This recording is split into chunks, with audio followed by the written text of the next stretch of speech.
بسم اللہ الرحمن الرحیم سورۃ انزلناها وفرضناها وانزلنا فیها آیات بینات لعلکم تذکرون۔ یہ ایک سورت ہے، یہ انداز کسی اور سورت کا نہیں ہے، اس انداز میں اس کا آغاز۔ اور سورۃ نکرہ کو اگر تفخیم کے لیے مانا جائے تو یہ ایک عظیم سورت ہے جو ہم نے نازل کی ہے، اور ہم نے اس کو لازم کیا ہے تم پر، فرض کیا ہے تم پر۔ وَأَنزَلْنَا فِيهَا آیَاتٍ بَيِّنَاتٍ، اور اس میں ہم نے اتنی بڑی روشن آیات نازل کی ہیں، لَعَلَّكُمْ تَذَكَّرُونَ، تاکہ تم یاد رکھو، تاکہ تم نصیحت اخذ کرو۔ اس سورہ مبارکہ کا جوڑا جو ہے وہ آپ کو 8 مکی صورتوں کے بعد پھر جا کر ملے گا، اور وہ ہے سورہ احزاب۔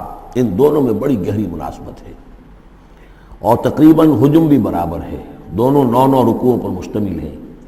اگرچہ اس کی آیات جو ہیں یہ چونکہ بعد میں نازل ہوئی ہے تو 9 رکوع 64 آیات میں ہے، وہاں 9 رکوع 73 آیات میں ہے، وہ پہلے نازل ہوئی، وہ سن 5 میں نازل ہوئی، یہ سن 6 میں نازل ہوئی۔ لیکن دونوں میں آیت نمبر 35 سورہ احزاب کی بھی، سورہ نور کی بھی نہایت اہم ہے، ایمان کی حقیقت اور اسلام کی کیفیات کے بارے میں۔ الزانیۃ والزانی فاجلدوا من کل واحد منہما 100 جلدہ، زنا کرنے والی عورت ہو، خواہ زنا کرنے والا مرد ہو، ہر ایک کو ان میں سے 100 کوڑے مارے جائیں۔ وَلَا تَأْخُذْكُمْ بِهِمَا رَأْفَةٌ فِي دِينِ اللَّهِ، اور تمہیں اللہ کے اس دین کے معاملے میں نہ روک دے کوئی شے ان کے اوپر مہربانی کے راستے سے، نہ تمہیں روک لے، پکڑ لے۔ لا تأخذکم بہما، ان کے ساتھ نرمی اور ان کے ساتھ شفقت، فی دین اللہ، اللہ کے دین میں۔ یہ اللہ کا دین ہے، اللہ کی شریعت ہے، یہ اللہ کی حد ہے، اور اس حد کے اجرا میں کسی کی ہمدردی، کسی کے ساتھ تمہارا تعلق، تمہاری دل کی نرمی، تمہاری شفقت، یہ کہیں آڑے نہ آ جائے۔ ان کنتم تؤمنون باللہ والیوم الآخر، اگر تم ایمان رکھتے ہو اللہ پر اور یوم آخر پر۔ یہ جو حد ہے یہ ہے اصل میں زانی زانیہ جو غیر شادی شدہ ہو اس کے لیے 100 کوڑے ہیں، یہ حد ہے جو قرآن میں آئی ہے۔ زانی اور زانیہ اگر شادی شدہ ہے تو اس کی حد قرآن میں نہیں ہے، لیکن وہ سنت رسول صلی اللہ علیہ وسلم سے ثابت ہے۔ اور شریعت اسلامی کا چونکہ جو اس کی سورسز ہیں، اس کی ایک بنیاد ہے اللہ کی کتاب، اور دوسری بنیاد جو انڈیپینڈنٹلی قرآن مجید سے آزاد ہو کر ایک مستقل بنیاد ہے، مستقل سورس ہے، وہ رسول ہے صلی اللہ علیہ وسلم۔ تو رجم کا جو حکم ہے وہ سنت سے ہے، اور جیسا کہ میں آپ کو بتا چکا ہوں اصل میں یہ اس قاعدہ کلیہ کے تحت ہے کہ سابقہ شریعت میں، شریعت موسوی میں بعض احکام وہ تھے کہ جن کی نفی نہیں آئی ہے، انہیں جو قتل نبی اکرم صلی اللہ علیہ وسلم نے اس امت کے اندر بھی جاری رکھا ہے۔ ان میں سے یہ 2 حکم جو ہیں بہت اہم ہیں، ایک قتل مرتد کا حکم ہے، اور دوسرے زانی اور زانیہ جو شادی شدہ ہو اس کے سنسار کیے جانے کا حکم ہے۔ وَلْيَشْهَدْ عَذَابَهُمَا طَائِفَةٌ مِّنَ الْمُؤْمِنِينَ، اور چاہیے کہ جب انہیں یہ حد جاری کی جا رہی ہو، سزا دی جا رہی ہو، تو اس وقت موجود رہیں اور دیکھیں کچھ لوگ اہل ایمان میں سے، یعنی یہ پبلک میں ہو۔ اس لیے کہ اصل میں جو فلسفہ ہے اسلام میں جو سزاؤں کا اور تعزیرات کا، حدود کا، وہ ڈیٹرنٹ کا ہے کہ ایسی سزا ہو کہ جس سے بہت سوں کو عبرت ہو جائے۔ اگر آپ نے علیحدہ جا کر کہیں کمرے کے اندر کسی کو پھانسی دے دی تو ٹھیک ہے، لوگوں کو پتہ چلا کہ مر گیا، ویسے بھی مر جاتے ہیں لوگ، حادثے میں مر جاتے ہیں، فوت ہو جاتے ہیں۔ لیکن یہ ہے کہ اگر سر عام ڈال پر لٹکایا گیا ہو تو اب کتنے لوگوں کو، دیکھنے والوں کو عبرت ہوگی اور ہوش ٹھکانے آ جائیں گے۔ تو یہ فلسفہ ہے اسلام کا کہ تاکہ ایک آدمی کو سزا دی جا رہی ہو تو ہزاروں کو اس سے عبرت آئے۔ الزانی لا ينکح الا زانیۃ او مشرکۃ، کسی زانی شخص کے لیے روا نہیں ہے کہ وہ شادی کرے مگر کسی زانیہ عورت سے یا مشرکہ سے۔ یہ کسی قانون کے درجے میں بات نہیں ہے، بلکہ یہ ایک اخلاقی طور پر گویا کہ تعلیم دی جا رہی ہے کہ زانی لوگ تو اسی کے، یعنی ان کا حال تو ایسا ہے کہ انہیں تو مستحق اگر ہیں تو شادی کے کسی زانیہ سے یا مشرکہ سے۔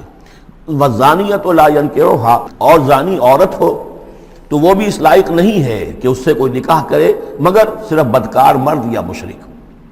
وَحُرِّمَ ذَلِكَ عَلَى الْمُؤْمِنِينَ، اور یہ دونوں جو ہیں زانی مرد اور زانی عورتیں یہ تو حرام کر دی گئی ہیں مومنین کے حق میں، اللہ یہ کہ کوئی توبہ کرے، جو بھی ہے معاملہ وہ علیحدہ ہے اس سے۔ وَالَّذِينَ يَرْمُونَ الْمُحْصَنَاتِ ثُمَّ لَمْ يَأْتُوا بِأَرْبَعَةِ شُهَدَاءَ، اور جو لوگ جو خاندانی عورتیں ہوں، حفاظت میں ہوں کسی خاندان کے اور نکاح کے ان قید میں ہوں، چاہے نکاح کے قید میں ہوں تو ڈبل احسان ہو گیا کہ خاندانی بھی ہے اور دوسرے یہ کہ نکاح کی قید میں بھی ہے، نکاح کی حفاظت بھی انہیں حاصل ہے۔ نہیں تو یہ کہ اگر غیر شادی شدہ ہیں لیکن کسی شریف خاندان سے ہیں، آزاد خاندان سے ہیں، اگر ان کی عورتوں میں کوئی شخص جو ہے ان پر عیب لگائے، زنا کا الزام لگائے، اور پھر وہ نہ لا سکے، ثم لم یاتوا باربعۃ شہداء، 4 شہید نہ لا سکے، فجلدوہم، تو پھر اب ان کو کوڑے مارو، 80 جلدہ، 80 کوڑے، 80 دبرے، ولا تقبلوا لہم شہادۃ ابدا، اور ان کی شہادت اب کبھی آئندہ قبول نہ کرو، واولئک هم الفاسقون، اور یقیناً یہی لوگ فاسق اور نافرمان ہیں۔ یعنی زنا کا الزام اگر لگایا جا رہا ہو تو پھر جو الزام لگانے والا ہے اسے 4 گواہ چشمدید پیش کرنے ہوں گے۔ اگر وہ 4 چشمدید گواہ پیش نہیں کر سکتا تو گویا کہ اب یہ قذف کہلائے گا کہ اس نے ایک الزام لگایا ہے جس کو ثابت نہیں کر سکا، لہذا اس جرم کی سزا 80 کوڑے، کتنے قریب چلا گیا ہے۔ اور اس میں حکمت یہ معلوم ہوتی ہے کہ اگر فرض کیجئے کسی معاشرے میں، مسلمان معاشرے میں کسی لوگوں سے غلطی ہو گئی ہے، اس غلطی کا چرچا نہیں ہونا چاہیے الا یہ کہ اس کے لیے ثبوت موجود ہو کہ اسے کیفر کردار تک پہنچایا جا سکے۔ اگر تو ثبوت اتنا ہے کہ سزا دی جا سکے تو ضرور، لیکن اگر نہ ہو تو خاموش رہو، ورنہ یہ کہ خامخواہ برائی کا چرچا ہو جائے گا جبکہ اس کا سد باب ممکن نہیں ہے، اس کی سزا دینی ممکن نہیں ہے، تو اس میں سکوت جو ہے وہ بہتر ہے۔ الا الذین تابوا، سوائے ان کے کہ جو توبہ کر لیں من بعد ذلک، اس کے بعد واصلحوا، اور اصلاح کر لیں، یعنی یہ کہ کبھی کسی زمانے میں ان سے یہ غلطی ہو گئی تھی، انہوں نے کوئی تہمت لگائی تھی زنا کی اور 4 گواہ پیش نہیں کر سکے، طویل عرصے تک جو ہے ان کی گواہی پھر کسی بھی اسلامی عدالت میں قبول نہیں کی گئی، لیکن بعد میں ان کی روش ایسی رہی ہے، رویہ ایسا رہا ہے، انہوں نے اصلاح کر لی ہے، توبہ کر لی ہے، اب وہ قابل اعتماد ہیں، تو یہ جو معاملہ ہے اس پر سے ختم ہو جائے گا، ان کی گواہی بعد میں قبول کی جا سکے گی۔ فإن اللہ غفور الرحیم، تو اللہ غفور اور رحیم ہے۔ والذین یرمون ازواجہم ولم یکن لہم شہداء الا انفسہم، اب ایک خاص معاملہ آ رہا ہے کہ کسی شوہر نے اپنی بیوی کو دیکھا ہو زنا کرتے ہوئے، وہ الزام لگائے کہ میں نے دیکھا ہے اپنی بیوی کو زنا کرتے ہوئے، درحال ہے کہ اس کے پاس 3 اور گواہ نہیں ہیں، لیکن چونکہ یہ معاملہ ہے شوہر اور بیوی کا، اگر کسی اور عورت کا ہوتا تو اس کے اوپر 80 درے لگتے اس کو کہ اس نے الزام لگایا ہے، چاہے چشمدید ہے، چاہے اس نے دیکھا ہے، لیکن 3 گناہ اور نہیں لا سکا، 3 گواہ نہیں لا سکا ہے تو درے لگیں گے 80۔ لیکن معاملہ کیونکہ بیوی کا ہے، اس کے لیے خاص قانون ہے، اس کو لعان کہتے ہیں۔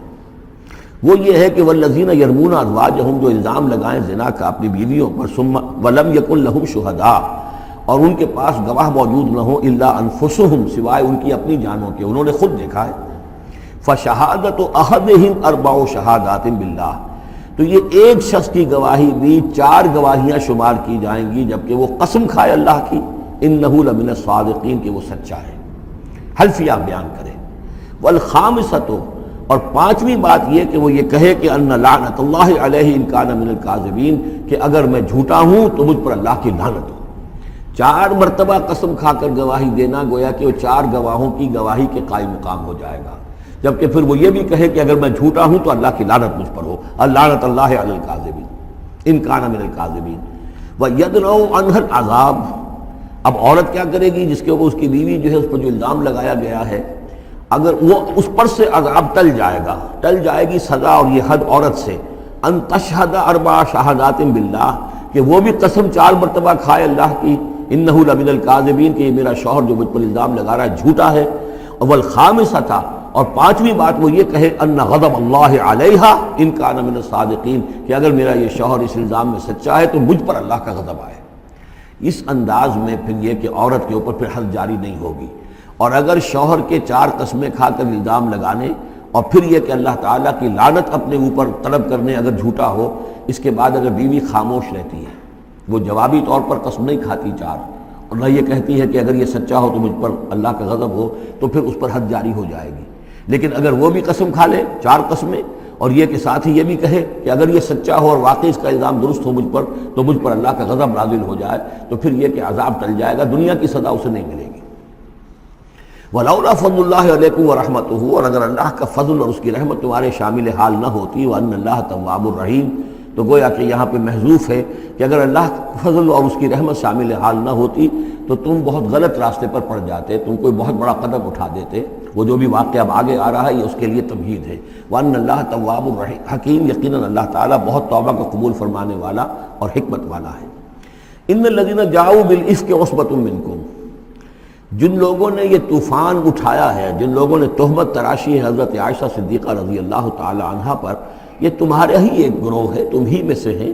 لا تحسبوہ شرا لکم، اسے تم اپنے لیے برا نہ سمجھو، بل ہوا خیر لکم، بلکہ یہ بھی تمہارے لیے خیر ہے۔ اس کے ذریعے سے اللہ تعالیٰ تمہارے سامنے اب اس ضمن میں ہدایات دے گا، قوانین بتا دے گا، شریعت کے جو احکام ہیں وہ نازل ہو رہے ہیں، اس کے لیے گویا کہ یہ واقعہ جو ہے ایک تقریب بن گیا، ایک ذریعہ بن گیا۔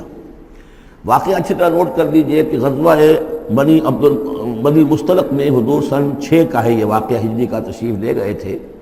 جب وہاں سے واپس آ رہے تھے تو جہاں رات کو ایک جگہ پر قیام تھا، اور حضرت عائشہ صدیقہ جو ہے ایک ہودج میں علیحدہ ہوتی تھیں، جیسے جس کو کہ اٹھا کر جو لوگ آتے تھے حمال وہ اٹھا کر اسے اونٹ پر رکھ دیتے تھے، اور جہاں پر پڑا ہوا وہ ہودج اونٹ پر سے اتار کر نیچے رکھ دیا۔ تو رات کو کہیں قضائے حاجت کے لیے نکلی، پیشاب وغیرہ کی حاجت ہوئی، وہ کہیں گئیں، وہاں کچھ دیر لگ گئی، اور دیکھا واپس آ کر تو کہیں ہار اپنا گر گیا تھا۔ اس ہار کو دیکھنے کے لیے واپس گئیں، اتنی دیر میں وہ حمال آئے، اور حضرت عائشہ بہت دبلی پتلی تھیں، انہیں اندازہ نہیں ہوا کہ اس ہودج میں اس وقت ام المومنین موجود نہیں ہے۔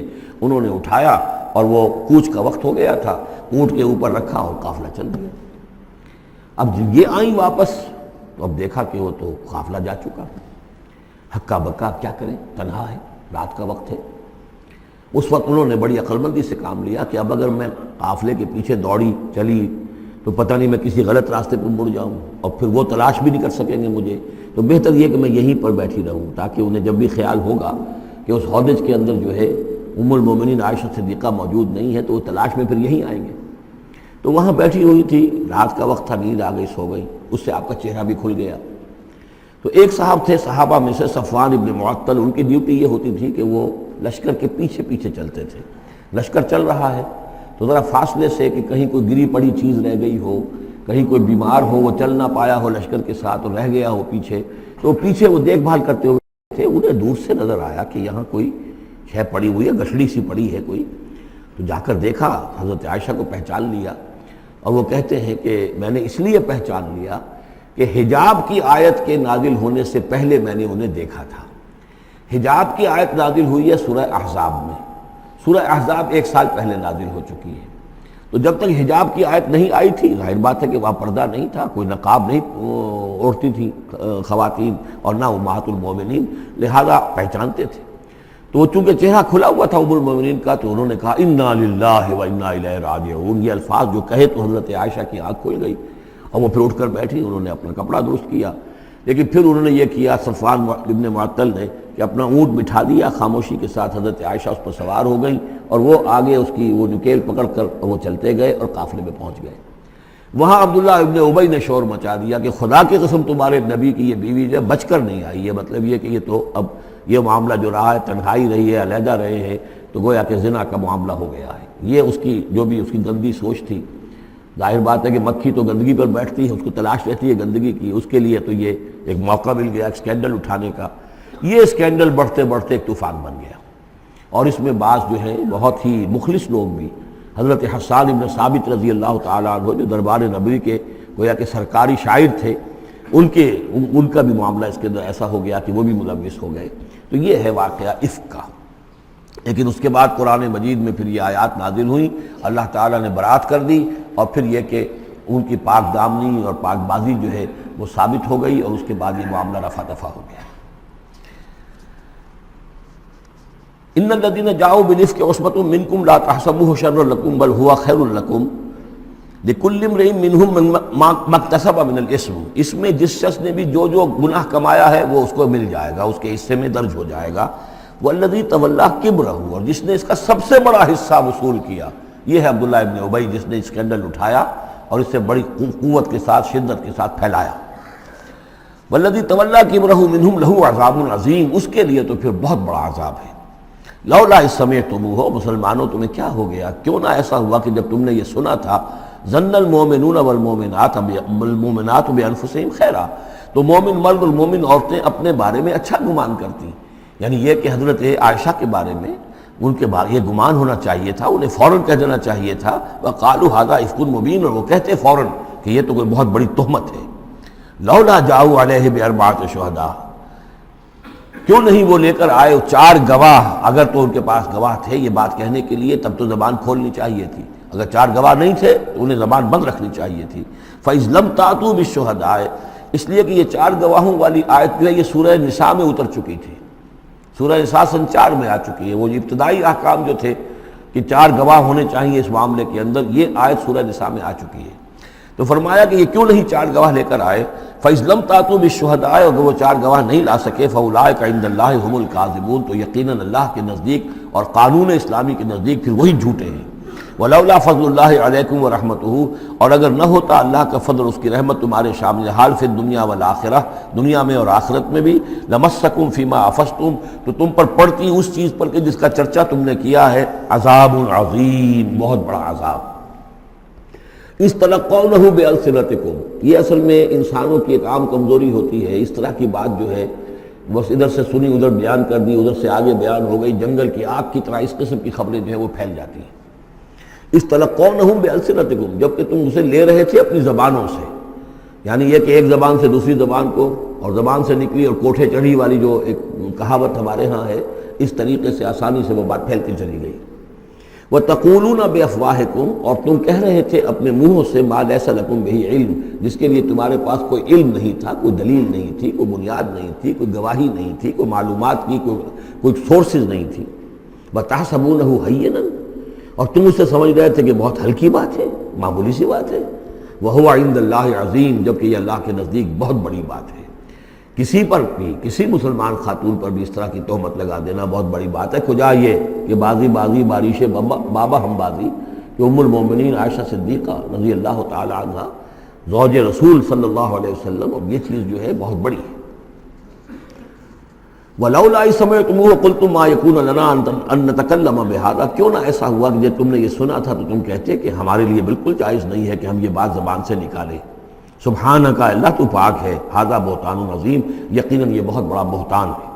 یعظکم اللہ ان تعودوا لمثلہ، اللہ تعالیٰ تمہیں نصیحت کر رہا ہے مبادا تم دوبارہ پھر اس قسم کی کسی معاملے کے اندر اسی طریقے سے اعادہ کرو اور دوبارہ اسی کوئی حرکت کرو، ابداً کبھی بھی، ان کنتم مؤمنین، اگر تم مومن ہو۔ وَيُبَيِّنُ اللَّهُ لَكُمُ الْآيَاتِ، اور اللہ تعالیٰ تمہارے لیے اپنی آیات کو واضح کر رہا ہے۔ واللہ علیم حکیم، اللہ علیم اور حکیم ہے۔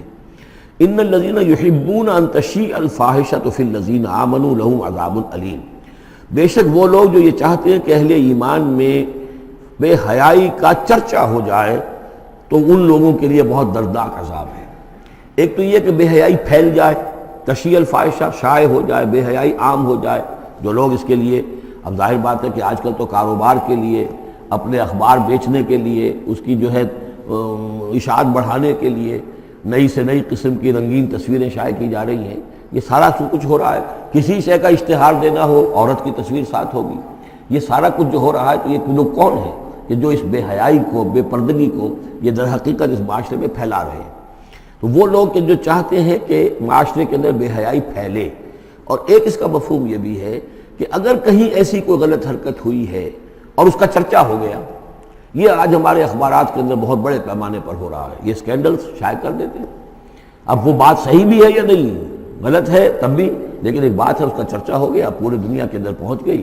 اب ظاہر بات ہے کہ بچے بھی پڑھتے ہیں، بچیاں بھی پڑھتی ہیں، ان کے لیے تو گویا کہ یہ ایک ان کی معلومات کا ایک کھاتا کھل گیا کہ ایسا بھی ہوتا ہے۔ جس طریقے سے آج کل ہو رہا ہے معاملہ، اس کے جس طریقے سے اخبارات میں شائع کیا جا رہا ہے، تو اس کی اس اشاعت کے اندر خرابی کا پہلو زیادہ ہے، مضر پہلو زیادہ ہے۔ اگر ہے بھی ایسا معاملہ، اگر تو سزا کے قابل ہے تو گواہی دو اور سزا دلواؤ، اور ایسی سزا ہو کہ جس سے ایک کو سزا ہو اور ہزاروں کو ہوش آ جائے، اور اگر نہیں ہے تو خاموش ہو، اس کے اوپر زبان کھولنا بھی جو ہے در حقیقت بہت بڑا جرم ہے۔ ان الذین یحبون ان تشیع الفاحشۃ فی الذین آمنوا لہم عذاب علیم فی الدنیا والآخرہ، دنیا میں بھی اور آخرت میں بھی۔ واللہ یعلم وانتم لا تعلمون، اللہ جانتا ہے اور تم نہیں جانتے۔ ولولا فضل اللہ علیکم ورحمتہ، اور اگر اللہ کا فضل نہ ہوتا تم پر اور اس کی رحمت نہ ہوتی تو یہ تو طوفان ایسا اٹھا تھا کہ اس کے بڑے دور تک نتائج نکل سکتے تھے، یہ محذوف ہے۔ وَأَنَّ اللَّهَ رَؤُوفٌ رَحِيمٌ، تو اللہ بہت رؤوف ہے اور رحیم ہے۔ یا ایھا الذین آمنوا لا تتبعوا خطوات الشیطان، اہل ایمان شیطان کے نقش قدم کی پیروی نہ کرو۔ وَمَن یتبع خطوات الشیطان، جو کوئی بھی شیطان کے نقوش پا کی پیروی کرے گا فإنہ یأمر بالفحشاء والمنکر، تو شیطان تو اسے حکم دے گا، وہ تو حکم دیتا ہے بے حیائی کا اور منکر کا، بری بات کا۔ ولولا فضل اللہ علیکم ورحمتہ، اور اگر نہ ہوتا اللہ کا فضل اور اس کی رحمت تمہاری شامل حال، ما زکا منکم من احد ابدا، تم میں سے کوئی ایک انسان بھی کبھی پاک نہ ہو سکتا۔ اللہ تعالیٰ کا فضل ہے، اللہ کی رحمت ہے، ایک شخص سے غلطی ہو جاتی ہے، اللہ پردہ پڑا رہنے دیتا ہے تو اس کے اندر اصلاح کا مادہ پیدا ہو جاتا ہے۔ ایک دفعہ آدمی ننگا ہو جائے تو پھر ڈھیٹ ہو جاتا ہے۔ اس سے یہ کہ اللہ تعالیٰ جو ہے ان چیزوں کے اندر اس کی بڑی حکمت ہے کہ اگر کوئی غلطی ہو گئی ہے فوراً نہیں پکڑتا، وہ اس کو مہلت دیتا ہے اصلاح کرے۔ ولولا فضل اللہ علیکم ورحمتہ، اگر نہ ہوتا اللہ کا فضل تم پر اور اس کی رحمت، ما زکا منکم من احد ابدا، تم میں سے کوئی بھی کبھی نیک اور پارسا نہ بن سکتا اور پاک نہ ہو سکتا، ولکن اللہ یزکی من یشاء، بلکہ یہ تو اللہ تعالیٰ ہی پاک کرتا ہے جس کو چاہتا ہے، واللہ سمیع علیم، اللہ سمیع علیم ہے۔ ولا یأتل اولو الفضل منکم والسعة ان یؤتوا اولی القربى والمساکین والمہاجرین فی سبیل اللہ۔ اس آیت کی بھی شان نزول ہے کہ حضرت ابو بکر صدیق رضی اللہ تعالیٰ عنہ کے ایک یا تو بھانجے تھے یا خالہ زاد بھائی تھے، حضرت مصطح۔ یہ حضرت مصطح جو ہے غریب آدمی تھے اور حضرت ابو بکر ان کی مدد کیا کرتے تھے، پیسے سے، مال سے ان کی ضرورت جو ہے پوری کرتے تھے۔ لیکن یہ مصطح بھی اس میں شریک ہو گئے۔ حضرت عائشہ صدیقہ رضی اللہ تعالیٰ عنہ پر جو تہمت کا معاملہ چلا تو حضرت ابو بکر کو جب معلوم ہوا کہ مصطح بھی اس معاملے کے اندر شریک ہے تو پھر غصے میں آ کر ان کا قسم کھا لی کہ میں اب اس کے ساتھ کبھی کوئی بھلائی نہیں کروں گا، اس نے اتنی بڑی غلطی کی ہے اور اس معاملے کے اندر میری بیٹی کا معاملہ ہے اور اس میں اس کو یہ خیال نہیں آیا کہ میں اس کے ساتھ کتنا کچھ احسان کرتا ہوں، اور اس نے اس کے اندر جو ہے وہ خود بھی شریک ہو گیا۔ اس پر اللہ تعالیٰ کی طرف سے گرفت آ رہی ہے کہ نہیں ابو بکر یہ ٹھیک نہیں ہے، جو بھی اس سے غلطی ہوئی، لیکن تم جو نیک کام کر رہے تھے اس کا کیوں قسم کھاتے ہو کہ اس کے اندر تم مدد نہیں کرو گے۔ ولا یأتل اولو الفضل منکم، اور نہ قسم کھائیں جو فضل والے ہیں، درجے والے ہیں تم میں سے، جن میں اللہ نے فضیلت دی ہے، نیکی میں بھی، ایمان میں بھی فضیلت دی ہے، دولت میں بھی فضیلت دی ہے، وسعت، اور جنہیں کشادگی دی ہے، مال کی کشادگی دی ہے، ان یؤتوا اولی القربى، کہ وہ کوئی صلہ رحمی کریں اپنے قرابت داروں کے ساتھ، کچھ دیں مال اور صدقہ و خیرات دیں اپنے قرابت داروں کو، والمساکین والمہاجرین، اور محتاجوں کو اور وطن چھوڑنے والے مہاجرین کو، فی سبیل اللہ، اللہ کی راہ میں۔ تو یہ قسم نہ کھائیں، ولیعفوا ولیصفحوا، انہیں چاہیے کہ معاف کر دیں اور درگزر سے کام لیں۔ الا تحبون ان یغفر اللہ لکم، کیا تم یہ نہیں چاہتے کہ اللہ تمہیں معاف کرے؟ یعنی اے ابو بکر اگر تم یہ چاہتے ہو، تم سے بھی تو کوئی خطا آخر ہو جاتی ہے، اللہ معاف فرماتا ہے، کیا تم نہیں چاہتے کہ اللہ تمہاری خطاؤں سے درگزر کرے؟ الا تحبون ان یغفر اللہ لکم، کیا تم نہیں پسند کرتے اس کو کہ اللہ تمہیں معاف کرے؟ اس پر اس آیت کو سنتے ہی حضرت ابو بکر صدیق کے الفاظ یہ نقل کیے گئے، بلا یا ربنا انا نحب، کیوں نہیں پروردگار، ہم ضرور چاہتے ہیں کہ تو ہمیں معاف فرما دے۔ انہوں نے اپنی قسم کا کفارہ دیا اور اس کے بعد جو بھی وہ کرتے تھے ان کے ساتھ بھلائی اور نیکی، اس سلسلے کو جاری کر دیا۔ واللہ غفور رحیم، اور اللہ تعالیٰ غفور ہے اور رحیم ہے۔ ان الذین یرمون المحصنات الغافلات المؤمنات، یقیناً وہ لوگ کہ جو تہمت لگاتے ہیں ان پاک دامن عورتوں پر کہ جو غافل ہیں، جن کو ان چیزوں کا ہوش بھی نہیں ہے، جن کا گمان بھی ادھر نہیں گیا، المومنات اہل ایمان میں سے، لعنوا فی الدنیا، ایسی معصوم اور پاک دامن عورتوں پر جو تہمت لگانے والے ہیں ان پر پھٹکار ہے دنیا میں بھی اور آخرت میں بھی، ولہم عذاب عظیم، اور ان کے لیے بہت بڑا عذاب ہے۔ یوم تشہد علیہم السنتہم وایدیہم، جس دن کے ان کے خلاف گواہی دیں گے، تشہد علیہم، علی کو نوٹ کر لیجئے، جس دن کے ان کے خلاف گواہی دیں گے، السنتہم ان کی اپنی زبانیں گواہی دیں گی، وایدیہم ان کے اپنے ہاتھ گواہی دیں گے، وارجلہم ان کے پاؤں گواہی دیں گے، بما کانوا یعملون، اب جو کچھ عمل وہ کر رہے تھے۔ یہ ہاتھ ہمارے پاس اللہ کی امانت ہے، میں اس سے غلط کام کر رہا ہوں تو یہ انڈر پروٹیسٹ میرا حکم تو مان رہا ہے، اس لیے کہ اللہ تعالیٰ نے مجھے میرے حوالے سے کیا ہوا ہے، لیکن اس کے اندر پروٹیسٹ ہے، قیامت کے دن یہی میرے خلاف مقدمہ کرے گا، پروردگار تو نے مجھے اس کے حوالے کیا تھا اور یہ مجھ سے میرے ذریعے سے غلط کام کرتا رہا۔ یہ پاؤں جو ہیں ہمارے خلاف گواہی دیں گے کہ پروردگار ہم اس کے تابع تھے، اس کے حکم کے مطابق چل رہے تھے، یہ بدبخت ہمیں چوری کرنے کے لیے جاتا تھا تو اس کے لیے استعمال کرتا تھا، یا کوئی اور برا کام کرنے کے لیے ہمارے پیروں ہمیں استعمال کرتا تھا۔ یومئذ یوفیہم اللہ دینہم الحق، اس دن اللہ تعالیٰ ان کا پورا بدلہ ان کو دے دے گا۔ یہ دین کے لفظ کو یہاں نوٹ کیجئے، دین بدلے کو کہتے ہیں، دین مالک یوم الدین، جزا و سزا کے دن کا مالک، بدلے کا دن۔ وَيَعْلَمُونَ أَنَّ اللَّهَ هُوَ الْحَقُّ الْمُبِينُ، اور وہ جان لیں گے کہ اللہ تعالیٰ ہی ہے الحق، سچا اور ہر بات کو کھول کر بیان کر دینے والا۔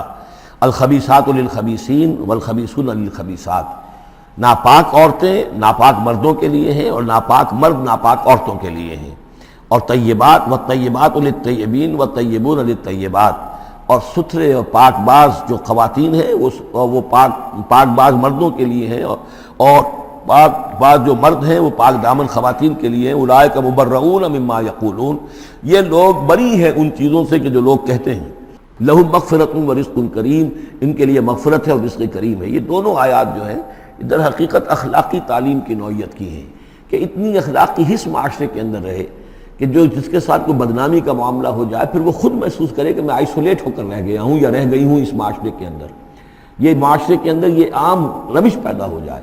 جیسے کہ پہلے آیا تھا وہ اس کے اندر بھی یہی بات تھی کہ زانی نکاح نہ کرے مگر کسی زانیہ سے یا کسی مشرکہ سے، وہ اس لائق نہیں ہے کہ اس کے نکاح میں کوئی مسلمان خاتون آئے پاک دامن اور عفت والی۔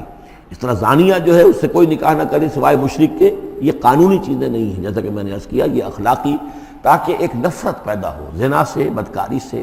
اسی طریقے سے معاشرے کے اندر ایک عام فضا، ایک حس ایسی پیدا ہو جائے کہ جس میں جو لوگ بھی ایسی گراوٹوں میں مبتلا ہوں وہ خود اپنی آنکھوں میں ذلیل ہو کر رہ جائیں۔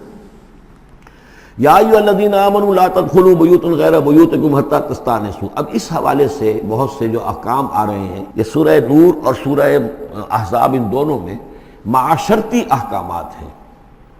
معاشرتی احکامات میں خاص طور پر وہ جو ایک آیت آئی ہے سورہ بنی اسرائیل میں، وَلَا تَقْرَبُوا الزِّنَا إِنَّهُ كَانَ فَاحِشَةً وَسَاءَ سَبِيلًا، اس زنا کا سد باب کرنے کے لیے اسلام کے معاشرتی نظام میں بہت دور دور تک اقدامات کیے گئے ہیں۔ قریب مت جاؤ زنا کے، یعنی زنا کو ایریڈیکیٹ کرنا معاشرے میں یہ ایک بہت بڑا آبجیکٹو ہے، اور اس کے لیے دور دور تک اقدامات، مثلا پردہ ہے، ستر ہے، لباس کے احکام دیے گئے ہیں۔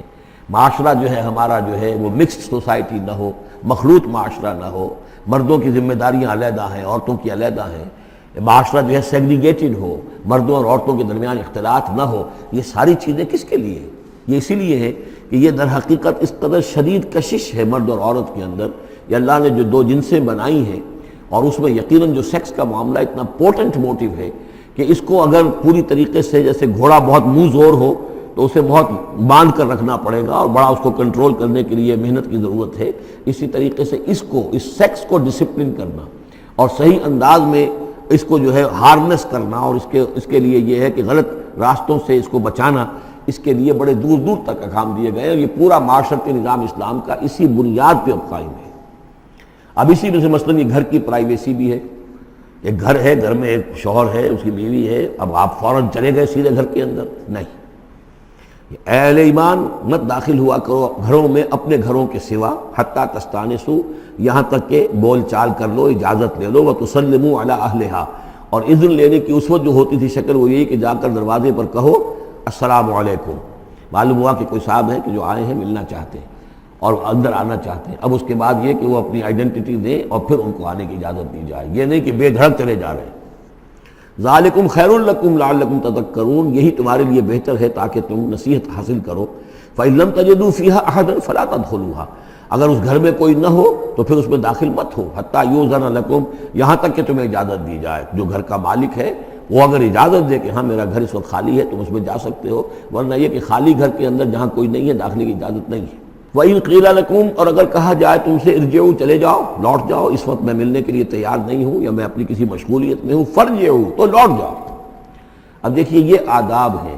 ہمارے ہاں یہ ہے کہ آپ پہنچ گئے، نہ ٹائم لیا ہوا ہے نہ پہلے سے طے ہے، آپ سمجھتے ہیں کہ مجھے ریسیو کرنا اس کا فرض ہے، کیوں نہیں ملا؟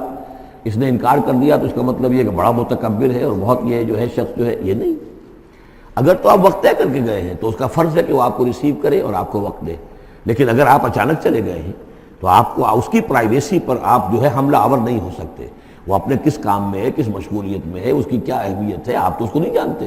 اگر وہ گھر والا کہہ دیتا ارجعوا، وَإِن قِيلَ لَكُمْ ارْجِعُوا فَارْجِعُوا، تو لوٹ جاؤ، هُوَ أَزْكَىٰ لَكُمْ، یہی تمہارے لیے زیادہ پاک ہے، پاک بازی کا معاملہ، وَاللَّهُ بِمَا تَعْمَلُونَ عَلِيمٌ، اور جو کچھ تم کر رہے ہو اللہ اس سے واقف ہے۔ لیس علیکم جناح ان تدخلوا بیوتا غیر مسکونۃ، اس میں کوئی حرج نہیں ہے کہ تم داخل ہو جایا کرو ایسے گھروں میں کہ جن میں سکونت نہیں ہے، جس میں کوئی لوگ رہتے نہیں ہیں، ریزیڈینشل نہیں ہے۔ اب گوڈاؤنز ہیں، اب ایسا تو نہیں کہ گوڈاؤنز میں آپ نہیں جا سکتے، سامان پڑا ہوا گودام ہے، آپ جا سکتے۔ فیہا متاع لکم، اس میں تمہارا سامان ہے، تو یہ وہی گودام والی بات ہو گئی۔ واللہ یعلم ما تبدون وما تکتمون، اور اللہ جانتا ہے جو تم ظاہر کرتے ہو، جو کچھ تم چھپاتے ہو۔ یعنی قانون کی اصل روح کو دیکھنا چاہیے کہ یہ جو روکا جا رہا ہے کہ گھروں میں داخل نہ ہو، تو یہ اصل میں جو پرائیویسی ہے گھر کی اور فیملی کی، اصل میں اس کو ملحوظ خاطر رکھا جا رہا ہے، نہ یہ کہ آپ کہیں کہ صاحب اب ہم گودام میں بھی داخل نہیں ہو سکتے جب تک کہ پرمیشن جو لکھی ہوئی ہے وہ ہمیں مل نہ جائے۔ قل للمؤمنین یغضوا من ابصارہم، اہل ایمان سے یہ کہیے اے نبی کہ وہ اپنی نگاہوں کو ذرا نیچا رکھا کریں، وَيَحْفَظُوا فُرُوجَهُمْ، اور اپنی شرمگاہوں کی حفاظت کریں۔ ذَلِكَ أَزْكَىٰ لَهُمْ، یہی ان کے لیے زیادہ پاکیزہ ہے اور زیادہ بہتر ہے۔ إِنَّ اللَّهَ خَبِيرٌ بِمَا يَصْنَعُونَ، یقیناً اللہ تعالیٰ باخبر ہے اس سے کہ جو وہ کر رہے ہیں۔ وَقُلْ لِلْمُؤْمِنَاتِ يَغْضُضْنَ مِنْ أَبْصَارِهِنَّ، اسی طرح مومن عورتوں سے بھی کہہ دیجئے وہ بھی اپنی نگاہیں نیچی رکھا کریں۔ وَيَحْفَظْنَ فُرُوجَهُنَّ، اور وہ بھی اپنے سطر کو پوری طریقے سے ملحوظ رکھیں اور اپنی شرمگاہوں کی حفاظت کریں۔ وَلَا يُبْدِينَ زِينَتَهُنَّ، اور انہیں نہیں چاہیے کہ وہ اپنی زینت اور سنگھار کو ظاہر کریں، الا ما ظہر منہا، سوائے اس کے کہ جو از خود ظاہر ہو جائے۔ وَلْيَضْرِبْنَ بِخُمُرِهِنَّ، اور چاہیے کہ وہ اپنے گریبانوں کے اوپر اپنی اوڑھنیوں کے بکل مار لیا کریں۔ بِخُمُرِهِنَّ عَلَى جُيُوبِهِنَّ، یہ خمرہن کی، خمار کہتے ہیں اوڑھنی۔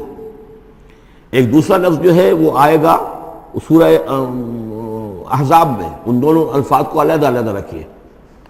تو یہ ہے کہ اپنے گریبانوں کے اوپر، گویا کہ یہ بھی پرانا ہمیشہ سے لباس، عورت کے لباس میں اوڑھنی بھی تھی اور عورت کے لباس میں چادر بھی تھی۔ چادر وہ لے کر نکلتی تھی جب گھر سے باہر جاتی تھی، اور اوڑھنی وہ رکھتی تھی جب کہ گھر کے اندر ہوتی تھی۔ یہی جو ہماری تہذیب کے اندر ہے، یہ عرب کی تہذیب میں پہلے بھی تھا۔ چہرے کا پردہ نہیں تھا عرب میں، چادر وہ لے کے جاتی تھی تو چادر اپنے اوپر ڈالتی تھی، اور مرد بھی چادر کے بغیر نہیں ہوتے تھے، نہ کوئی مرد بغیر چادر کے نہ عورت، بلکہ چادر ہی سے ایک شخص کا رتبہ معین ہوتا تھا۔ کسی کی چادر بڑی شاندار ہے، دوشالہ اوڑھا ہوا ہے، بہت قیمتی ہے، تو وہ بڑا آدمی ہے، وہ سردار ہے۔ کسی کے بیچارے کی جو ہے معمولی سی چادر ہے۔ اور اسی لیے اس حدیث میں آتا ہے کہ جو شخص تکبر کرتا ہے، الکبر ردائی، تکبر جو ہے وہ تو میری چادر ہے۔ اور یہ عرب میں یہ بڑا کسی شخص کی توہین کرنی ہوتی تھی، اس کی چادر گھسیٹتے تھے، گویا کہ اس کی عزت جو ہے اس کو کھینچ لیا ہے۔ تو اللہ فرماتا ہے کہ جو تکبر کرتا ہے وہ گویا میری چادر گھسیٹ رہا ہے میرے کندھے سے۔ اس درجے جو ہے اللہ تعالیٰ جو ہے اس میں اپنی توہین محسوس کرتا ہے۔ تو وہ اپنی ان اوڑھنیوں کے بکل مار لیا کریں اپنے گریبانوں پر، یعنی یہ کہ یہ انسان کے لیے، عورت کے لیے، یہ اس کی زینت کا ایک بہت بڑا حصہ ہے۔ اس کی جو بھی چھاتی ہے اس کے لیے ایک اضافی کرتا اس نے پہنا ہوا ہے، لیکن کرتے کے اوپر مزید جو ہے یہ ایک بکل اس کی اوڑھنی کا ہو۔ وَلَا يُبْدِينَ زِينَتَهُنَّ، اس کے سینے کے اوپر یہ اضافی ہو جائے گا۔ وَلَا يُبْدِينَ زِينَتَهُنَّ، اور نہ وہ ظاہر کریں اپنی زینت کو۔ اب یہ ہے جو محرموں کی فہرست آ رہی ہے، جس کے سامنے عورت کھلے چہرے کے ساتھ آ سکتی ہے بلا حجاب۔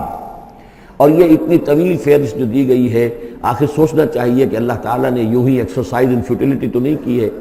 کیا فرق ہے اگر ایک عورت کے چہرے کا پردہ نہیں ہے، وہ باہر نکلتی ہے چادر لے کر، اور یہ کہ اس میں کسی اور کے ساتھ اس کا پردہ چہرے کا نہیں ہے، تو پھر یہ پوری فہرست دینے کی ضرورت کیا ہے؟ میرے نزدیک چہرے کا پردہ اسلام کے اندر لازم ہے، اور اس چہرے کے پردے سے مستثنیٰ ہیں یہ لوگ۔ کون لوگ مستثنیٰ ہیں؟ الا لبعولتہن، ان کے شوہر نمبر ایک، او آبائہن، یا ان کے باپ، اور باپ سے مراد باپ، دادا، چچا، یہ سب چلیں گے۔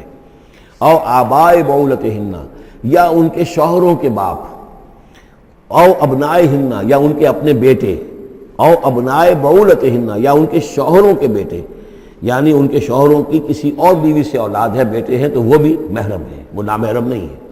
او اخوانہن، یا ان کے اپنے بھائی، او بنی اخوانہن، یا ان کے بھائیوں کے بیٹے، او بنی اخواتہن، یا یہ ہو گئے، او بنی اخواتہن، یا ان کے بھانجے، او نسائہن، یا ان کی عورتیں، اپنی عورتیں، جان پہچان کی عورتیں، عام عورتیں نہیں، نسائہن، او ما ملکت ایمانہن، یا یہ کہ جو ان کے غلام اور ان کی لونڈیاں ہیں۔ اکثر و بیشتر اہل سنت کے نزدیک یہاں مرد غلام مراد نہیں ہے بلکہ لونڈیاں مراد ہیں۔ اب تابعین غیر اولی الاربۃ، یا ایسے تابع لوگ جو کہ صرف خدمت گار ہیں، بعض اوقات ہوتا ہے خاندانی طور پر جو ہے وہ خدمت گار کرنے والے ہیں، باپ بھی کہیں ملازم تھا اسی گھر میں، اب اس کی اولاد بھی وہیں پر ہے، وہ بھی کام کر رہی ہے، بچپن سے وہیں پلے ہیں۔ ایسے لوگ ہوتے ہیں کہ جن کو واقعتاً پھر اس گھر کی خواتین سے اس طرح کا خیال کبھی نہیں آ سکتا کہ ان کے بارے میں وہ کوئی بری بات سوچیں۔ اب التابعین غیر اولی الاربات، یا وہ تابع کہ جو کہ کوئی غرض نہیں رکھتے اس قسم کے معاملات سے، من الرجال مردوں میں سے، اب الطفل الذین لم یظہروا علی عورات النساء، یا وہ لڑکے کہ جو ابھی عورتوں کے جو مخفی معاملات ہیں ان سے واقف ہی نہیں، ابھی وہ جنسی جو بھی باتیں ہیں ان سے واقف نہیں ہیں۔ ولا یضربن، یہ اب یہ فہرست مکمل ہو گئی، یہ ہیں محرم لوگ جن کے سامنے عورت بغیر چہرے کے پردے کے آ سکتی ہے۔ باقی یہ کہ زینت جو خود بخود ظاہر ہو جائے، اب ظاہر ہے کہ آپ نے چادر بھی لی ہوئی ہے، کسی خاتون نے برقع بھی اوڑھا ہوا ہے، لیکن اب کسی کا قد ہے، ماشاءاللہ وہ قد ایسا ہے، سر قد ہے کوئی خاتون، تو وہ کہاں چھپائے گی اس قد کو؟ وہ تو ظاہر ہو جائے گا۔ جسم متناسب ہے، اب وہ جسم تو ظاہر ہو جائے گا۔ اس اعتبار سے ما ظہر منہا کو لوگوں نے لے لیا چہرے کے لیے، یہ بالکل غلط ہے۔ چہرے کا تو پردہ میرے نزدیک لازم ہے، اور یہ کہ باقی یہ کہ ان کے سامنے چہرے کے سمیت عورت آ سکتی ہے۔ باقی عورت جو ہے اپنے بیٹے کے سامنے بھی سوائے 3 اعضاء کے اور نہیں کھول سکتی، اپنے بھائی کے سامنے بھی نہیں کھول سکتی۔ چہرہ، یہ ہاتھ پونچھوں سے نیچے، اور پیر ٹخنوں سے نیچے، یہ جو 3 اعضاء ہیں یہ وہ ہیں کہ جو جس کو عورت نے یہ کھلے رکھ سکتی ہے، اپنے وہ بیٹے کے سامنے بھی، بھائی کے سامنے بھی، اور جو بھی رشتے گنائے گئے ہیں۔ لیکن یہ کہ اس سے آگے پھر جو ہے معاملہ وہ پھر شوہر کا ہے، اس سے آگے یعنی لباس کا معاملہ جو ہے جس سے کہ عورت جو ہے وہ آزاد ہوگی، وہ صرف شوہر کے لیے۔ وَلَا يَضْرِبْنَ بِأَرْجُلِهِنَّ لِيُعْلَمَ مَا يُخْفِينَ مِنْ زِينَتِهِنَّ، اور نہ یہ ایسا ہو کہ وہ اپنے پاؤں مار کر چلیں، کوئی زیور جو ہے پاؤں میں پہنا ہوا اس کی جھنکار ہو تاکہ لوگوں جو ہے ادھر متوجہ ہو جائیں۔ لِيُعْلَمَ مَا يُخْفِينَ مِنْ زِينَتِهِنَّ، تاکہ لوگوں کے علم میں آ جائے کہ کیا انہوں نے چیز چھپائی ہوئی ہے اپنی زینت میں سے، کیا زیورات پہنے ہوئے ہیں۔ وَتُوبُوا إِلَى اللَّهِ جَمِيعًا أَيُّهَا الْمُؤْمِنُونَ، اور اے اہل ایمان سب کے سب مل کر اللہ کی جناب میں توبہ کرو، لَعَلَّكُمْ تُفْلِحُونَ، تاکہ تم فلاح پاؤ۔ وَأَنكِحُوا الْأَيَامَ مِنكُمْ، اور دیکھو اپنی بیواؤں کی شادیاں کر دیا کرو۔ وَالصَّالِحِينَ مِنْ عِبَادِكُمْ، یہ بھی اب ایک بہت اہم ہے بات۔ ہندوانہ ہمارا معاشرہ جو ہے وہ بیوہ کی شادی جو ہے وہ تو جائز بھی نہیں سمجھتا، یا بہت ہی یوں سمجھیے کہ اس کے نزدیک بہت ہی ناپسندیدہ بات ہے، اور ہمارے ہاں بھی یہ ہو گیا ہے۔ حالانکہ یہاں حکم ہے انکحوا الایام منکم، بیواؤں کی شادیاں کر دیا کرو۔ والصالحین من عبادکم و امائکم، اور تمہاری جو بانیاں ہوں، غلام ہوں، ان میں سے بھی جو سمجھدار ہوں، جن کے کردار کے بارے میں تمہیں اعتماد ہو، ان کی بھی شادیاں کر دیا کرو۔ ایک کی کنیز ہے، ایک کا غلام ہے، ان کی شادی ہو جائے۔ اب ظاہر بات ہے وہ کنیز جو ہے اپنے آقا کے، اب اس کے ساتھ وہ تمتع نہیں کر سکے گا، اس لیے کہ اس نے اجازت دے دی ہے کہ اس کی کنیز کی شادی ہو گئی ہے کسی غلام کے ساتھ۔ وَالصَّالِحِينَ مِنْ عِبَادِكُمْ وَإِمَائِكُمْ إِنْ يَكُونُوا فُقَرَاءَ، اگر وہ فقیر ہوں گے، مہر وغیرہ دینے کی ان کے اندر ہمت نہیں ہے، صلاحیت نہیں ہے، يُغْنِهُمُ اللَّهُ مِنْ فَضْلِهِ، تو اللہ تعالیٰ ہو سکتا ہے کہ ان کو اپنے فضل سے غنی کر دے۔ واللہ واسع علیم، اللہ واسع بہت سمائی رکھنے والا، کشائش والا، کشادگی والا اور جاننے والا ہے۔ یعنی یہ بھی ہے کہ کسی وقت انسان سوچے کہ اگر میں شادی کروں گا تو وہ بھی اپنی قسمت ساتھ لے کر آئے گی، کیا پتہ کہ میرے اس وقت حالات جو ہیں اگر کچھ خراب بھی ہیں تو اللہ تعالیٰ اس کی قسمت سے، اس کے حوالے سے وہ اللہ تعالیٰ میرے لیے رزق کا دروازہ کھول دے۔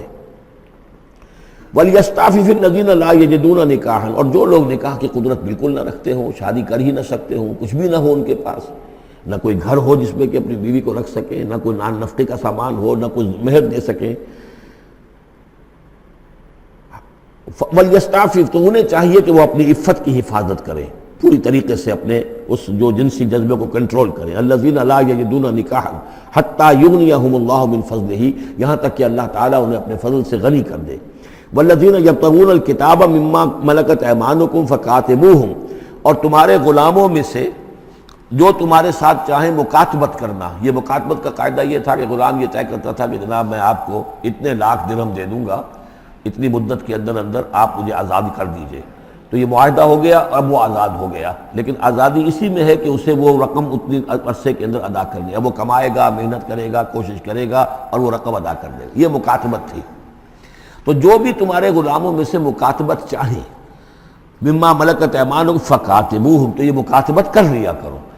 قرآن مجید نے وہ تمام راستے کھولے ہیں کہ جن سے غلاموں کی آزادی کا جو ہے آسانی کے ساتھ تدریجاً سہج انداز کے اندر ان کی غلامی کا جو ہے سلسلہ ختم ہو کر آزادی کی طرف راستہ کھل جائے۔ فَقَاتِمُوهُمْ إِنْ عَلِمْتُمْ فِيهِمْ خَيْرًا، اگر تم دیکھ رہے ہو ان کے اندر کہ خیر ہے، بھلائی ہے، واقعتاً یہ شخص پہ اعتماد کیا جا سکتا ہے، یہ بھاگ نہیں جائے گا اور یہ جو بھی کرنا چاہ رہا ہے معاہدہ اس کو پورا کرنے کی اس کی نیت ہے۔ وَآتُوهُمْ مِنْ مَالِ اللَّهِ الَّذِي آتَاكُمْ، پھر ایسے لوگوں کو جنہوں نے مکاتبت کی ہو تم بھی مال دیا کرو، جو اللہ کا مال تمہارے پاس اللہ نے تمہیں دیا ہے، یعنی لوگ مدد بھی کریں اس کی تاکہ وہ اپنی اس رقم کو جلد از جلد ادا کر کے اور وہ پھر آزاد ہو جائے۔ وَلَا تُكْرِهُوا فَتَيَاتِكُمْ عَلَى الْبِغَاءِ، اور دیکھو اپنی باندیوں کو، چھوکریوں کو، یہ جو وہاں پہ باندیاں کنیزیں ہوتی تھی انہیں بدکاری پر مجبور نہ کرو۔ ان اردنا تحسنا، اگر وہ چاہیں کہ وہ پاک دامن رہیں، وہ کسی قلعے میں رہیں، اور ان سے چونکہ یہ بھی رواج وہاں تھا، ان باندیوں سے پھر وہ پیشہ کراتے تھے۔ اب یہ اصل میں اصلاح ہو رہی ہے اس معاشرے کی، اور اس کے اندر ان چیزوں کو رفتہ رفتہ روکا جا رہا ہے۔ جیسے سورہ نساء میں آیا تھا، ایسا بھی ہوتا تھا کہ باپ کی بیویاں جو ہیں اپنی جو سوتیلی مائیں ہیں انہیں اپنے گھر میں ڈال دیا، لیکن یہ ساری چیزیں رفتہ رفتہ ایک ایک کر کی بندش ہوئی ہے، تو وہ اپنی لونڈیوں سے پیشہ کراتے تھے اور کمائی خود کھاتے تھے۔ تو فرمایا یہ بہت غلط ہے، لِتَبْتَغُوا عَرَضَ الْحَيَاةِ الدُّنْيَا، تاکہ تم حاصل کرو دنیا کی زندگی کا سامان۔ وَمَنْ يُكْرِهُنَّ فَإِنَّ اللَّهَ مِنْ بَعْدِ إِكْرَاهِهِنَّ غَفُورٌ رَحِيمٌ، اور اگر کوئی ان کو مجبور کرے گا اس کام کے لیے تو اللہ تعالیٰ ان کی اس مجبوری کی بنا پر ان کے حق میں غفور اور رحیم ہوگا۔ تم پر وبال آئے گا، جو کام یہ غلط کروائے گا وبال اس پر آئے گا۔ اگر وہ خود جو ہے مجبوراً کر رہی ہے اور وہ اس کے لیے ذہناً تیار نہیں ہے تو بہرحال اللہ اس کے حق میں غفور اور رحیم ہوگا۔ وَلَقَدْ أَنزَلْنَا إِلَيْكُمْ آيَاتٍ مُبَيِّنَاتٍ، اور دیکھو ہم نے نازل کر دی ہیں تمہاری جانب یہ روشن آیات، وَمَثَلًا مِّنَ الَّذِينَ خَلَوْا مِن قَبْلِكُمْ، اور وہ ساری باتیں بھی ہم نے بتا دی ہیں کہ جو ان لوگوں میں تھیں جو تم سے پہلے تھے۔ یہ ساری گندگیاں، معاشرتی خرابیاں جو ہیں یہ پہلوں کے اندر بھی تھیں، ہم نے ان سب کی نشاندہی کر دی ہے۔ وَمَوْعِظَةً لِّلْمُتَّقِينَ، اور اہل تقویٰ کے لیے ہم نے نصیحت یہ نازل فرما دی ہے۔ قَدْ جَاءَتْكُم مَّوْعِظَةٌ مِّن رَّبِّكُمْ وَشِفَاءٌ لِّمَا فِي الصُّدُورِ۔ اب یہ 5واں رکوع آ رہا ہے، اور یہ ہمارے اس منتخب نصاب کا جو دوسرا حصہ ہے ایمان کی بحث، اس کے ضمن میں یہ بہت اہم درس ہے۔ اور یہ آیت نمبر 35 جو آ رہی ہے یہ قرآن مجید کی عظیم ترین آیات میں سے ہے۔ اس سورہ مبارکہ کی بھی آیت نمبر 35 اور سورہ احزاب میں بھی بالکل ٹھیک یہی نمبر آیت نمبر 35 آپ کو ملے گی۔ یہ ایمان پر اور وہ اسلام کی کیفیات پر قرآن مجید کی عظیم ترین آیات ہے۔ اللہ نور السماوات والارض، اللہ آسمانوں اور زمین کا نور ہے۔ مثل نورہ، اس پر ایمان کی مثال، اس کے نور ایمان کی مثال ایسی ہے کمشکات، جیسے ایک طاق ہے، فیہا مصباح، اس میں ایک چراغ روشن ہے۔ المصباح فی زجاجہ، وہ چراغ جو ہے چمنی کے اندر ہے، شیشہ ہے اس کے اوپر، جیسے لالٹینیں ہوتی تھی پچھلے زمانے میں، گلوب کے ساتھ جو ہے وہ لیمپ ہوتے تھے۔ الزجاجہ تو کانہا کوکب دری، اور وہ شیشہ چمک رہا ہے جیسے کہ ایک چمکدار ستارہ ہو۔ یوقد من شجرۃ، اور اس مصباح میں، اس دیے میں، اس چراغ میں جلایا جا رہا ہے تیل، کس کا؟ ایک شجرہ مبارکہ زیتونہ کا، ایک ایسا مبارک درخت زیتون کا، لا شرقیۃ ولا غربیہ، جو نہ شرقی ہے نہ غربی ہے، یعنی یہ کہ درخت ہے، جھنڈ ہے ایک۔ اب اگر تو اس جھنڈ کے مشرق میں کوئی درخت ہے تو صبح کی دھوپ تو انہیں ملے گی، شام کی نہیں ہوگی۔ مغرب میں ہے تو شام کی دھوپ مل جائے گی، صبح کی نہیں ملے گی۔ ایک علیحدہ کھڑا ہوا ہے کوئی، جس کے نہ ادھر کوئی اور ہے نہ ادھر کوئی اور درخت ہے، تو پورے دن کی تمازت دھوپ کی جو ہے وہ جذب کر رہا ہے۔ اور ایسے درخت کا جو روغن زیتون ہوتا تھا وہ بہت صاف شفاف، اسی کی مثال دی جا رہی ہے کہ نہ شرقی ہے نہ غربی ہے، وہ کسی جانب سے اوٹ میں ہے ہی نہیں۔ یکاد زیتھا یضیء، اس کا جو روغن ہے وہ بھڑک اٹھنے کو بیتاب ہے، قریب ہے کہ روشن ہو جائے۔ وَلَوْ لَمْ تَمْسَسْهُ نَارٌ، چاہے اسے ابھی آگ نے چھوا ہی نہ ہو۔ نور علی نور، جب آگ مس کر جائے، چھو جائے تو پھر نور علی نور ہے، وہ بھڑک اٹھتا ہے۔ یہدی اللہ لنورہ من یشاء، اللہ تعالیٰ ہدایت فرماتا ہے اپنے نور کی جانب جس کو چاہتا ہے۔ وَيَضْرِبُ اللَّهُ الْأَمْثَالَ لِلنَّاسِ، اور اللہ تعالیٰ مثالیں بیان کرتا ہے لوگوں کے لیے۔ وَاللَّهُ بِكُلِّ شَيْءٍ عَلِيمٌ، اور اللہ ہر چیز کا کما حقہ علم رکھتا ہے۔ یہ اصل میں ایمان کے لیے، اس کے اجزائے ترکیبی کے لیے بہترین تمثیل ہے، جس کو میں پہلے بیان کرتا رہا ہوں کہ ایک ہے فطرت، انسانی فطرت۔ اگر فطرت سلیم ہے تو اس کے اندر یہ ایمانی حقائق موجود ہیں، معرفت خداوندی موجود ہے، البتہ اس پر کوئی پردے آ گئے ہیں، اس کے اوپر جو ہے کچھ غلاف پڑ گئے ہیں، اور جب آتی ہے وہی وہ اس کو ایکٹیویٹ کرتی ہے۔ آیات الہیہ جو ہیں، آیات قرآنیہ، وہ اندر کے اندر جو ڈورمنٹ اس کی کانشسنس ہے ایمان کی، اس کو ایکٹیویٹ کر کے شعور پر لے آتی ہے۔ اس کو یوں سمجھے کہ جیسے تیل ہے، اب تیل ایک ہے کڑوا تیل، جس سے کہ ہم دیے کبھی جلایا کرتے تھے، اب تو شاید ہی کہیں آپ نے دیکھا ہو دیا کس کو کہتے ہیں، لیکن اس میں وہ کڑوا تیل جو جلتا تھا تو کڑوا تیل خود آگ نہیں پکڑ سکتا، اس میں بتی ڈالنی پڑتی تھی، کوئی کپڑے کی بتی ہے بٹکر، یا یہ کہ وہ روئی کی بتی بنائی ہے، اس بتی کا پھر آگ لگاتے تھے تو جل تو رہا ہے تیل، لیکن بواسطہ بتی، براہ راست وہ تیل جلنے کی پوزیشن میں نہیں ہے۔ لیکن ایک تیل ہے پیٹرول، اس کو جو کڑوے تیل سے روشنی حاصل کرنے کے لیے جتن کرنے پڑ رہے ہیں آپ کو جلانے کے لیے، اور پیٹرول گویا کہ بیتاب ہے، وہ بھڑک اٹھنے کو بیتاب ہے، ذرا سی چنگاری قریب آئی اور بھڑک گیا۔ اسی طریقے سے انسانوں کی طباع کا فرق ہے۔ کچھ لوگوں کی جو فطرت ہے اتنی سلیم ہوتی ہے، اتنی نیکی ہوتی ہے اس کے اندر، کہ جیسے ہی وہی سامنے آئی آئینہ جگمگا اٹھا ایک دم، اس لیے کہ اوپر غبار ہے ہی نہیں، اس کے اوپر کوئی اور جو ہے پردے پڑے ہوئے ہیں ہی نہیں۔ یہ مثال صدیقین کی ہے جو میں نے کل بھی آپ سے عرض کیا تھا، کہ جیسے کہ حضور نے فرمایا میں نے جس کے سامنے بھی دعوت ایمان رکھی اس نے کچھ نہ کچھ توقف اور تردد ضرور کیا، سوائے ابو بکر کے کہ ایک لحظے کا بھی توقف نہیں کیا۔ یہ اس لیے کہ ان کی فطرت اتنی سلیم تھی، گویا کہ وہ پیٹرول تھا ان کے اندر جو بھڑک اٹھنے کو بیتاب تھا، کہ ذرا قریب بھی اگر دیاسدائی آ گئی تو بھڑک اٹھے۔ لیکن کچھ لوگ وہ تھے کہ جن کا تیل اتنا صاف اور پاک نہیں تھا، ان میں کوئی تکدر تھا، انہیں وقت لگ گیا، اگر چاہیے کہ بالآخر وہ ایمان لے آئے، لیکن یہ کہ کچھ اس میں بتی ڈالنی پڑی، کوئی اس کے لیے محنت کرنی پڑی۔ السابقون الاولون من المہاجرین والانصار والذین اتبعوہم بإحسان، پھر وہ لوگ ہیں جو بعد میں درجہ بدرجہ پھر ان کے بعد آتے چلے گئے۔ تو اسی طریقے سے ایمان کی مثال ہے کہ یہ روغن فطرت یا نور فطرت، نور روح، روحانی نور جو ہمارے اندر ہے نور تجلی بھی اسی خاک میں پنہاں، غافل تجرا صاحب ادراک نہیں ہے۔ وہ جو ہماری روح کے اندر ہے، روح ملکوتی کے اندر جو نور ہے، یہ نور اور باہر سے جو قرآن کا نور، وحی کا نور آیا، ان دونوں کے نور کے اجتماع سے پھر نور علی نور کی کیفیت پیدا ہوئی۔ اب وہ نور ایمانی جو ہے وجود میں آ گیا۔ اللہ نور السماوات والارض مثل نورہ کمشکاۃ فیہا مصباح المصباح فی زجاجہ۔ اور ذہن میں رکھیے یہ ہمارا جو پنجر ہے پسلیوں کا، اس کی واقعتاً طاق کی سی شکل ہے، یہ نیچے سے چوڑا ہو رہا ہے، اوپر سے تنگ ہو رہا ہے، طاق ایسے ہی ہوتے تھے۔ ڈائفرام جو ہے وہ اس طاق کا گویا کہ فلور ہے، جو ہمارے ایبڈومینل کیویٹی کو چیسٹ کیویٹی سے علیحدہ کرنے والا عضو ہے، اور دل رکھا ہوا ہے اس کے اوپر، یہ گویا کہ چراغ ہے۔ اس دل میں نور ایمان ہوتا ہے، اس دل کے اندر جو ہے وہ اللہ کا نور، اور یہ نور بنا ہے دو چیزوں سے، ایک وہ نور فطرت جو اس کے اندر موجود تھا اس کی روح کے اندر، اور ایک نور وحی۔ ان دونوں کے اجتماع سے نور علی نور، وہ نور جو ہے وہ نور ایمان کی شکل میں اس قلب کے اندر جو ہے وہ جاگزی ہوا اور قلب منور ہو گیا۔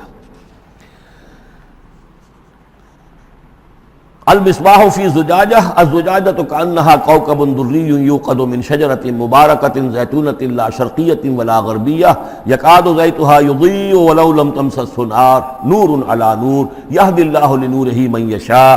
یہ نور علی نور ہے، دو نوروں کے جمع ہونے سے یہ نور ایمان وجود میں آیا، نور فطرت، نور وحی۔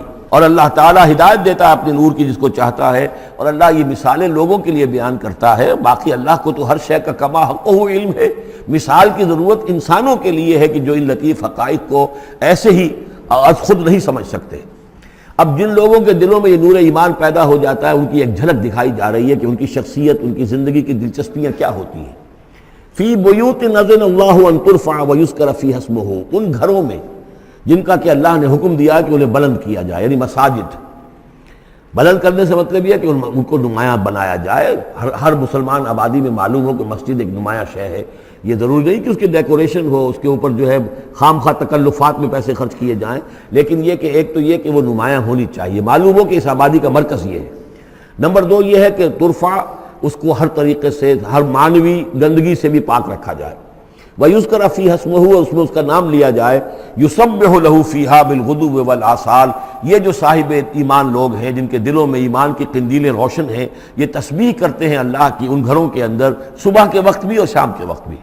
رجال، وہ جواں مرد، لا تلہیہم تجارۃ ولا بیع عن ذکر اللہ واقام الصلاۃ، جن کو غافل نہیں کر سکتی نہ کوئی تجارت نہ کوئی خرید و فروخت اللہ کی یاد سے اور نماز کے قائم کرنے سے، وایتاء الزکاۃ اور زکوٰۃ کے ادا کرنے سے۔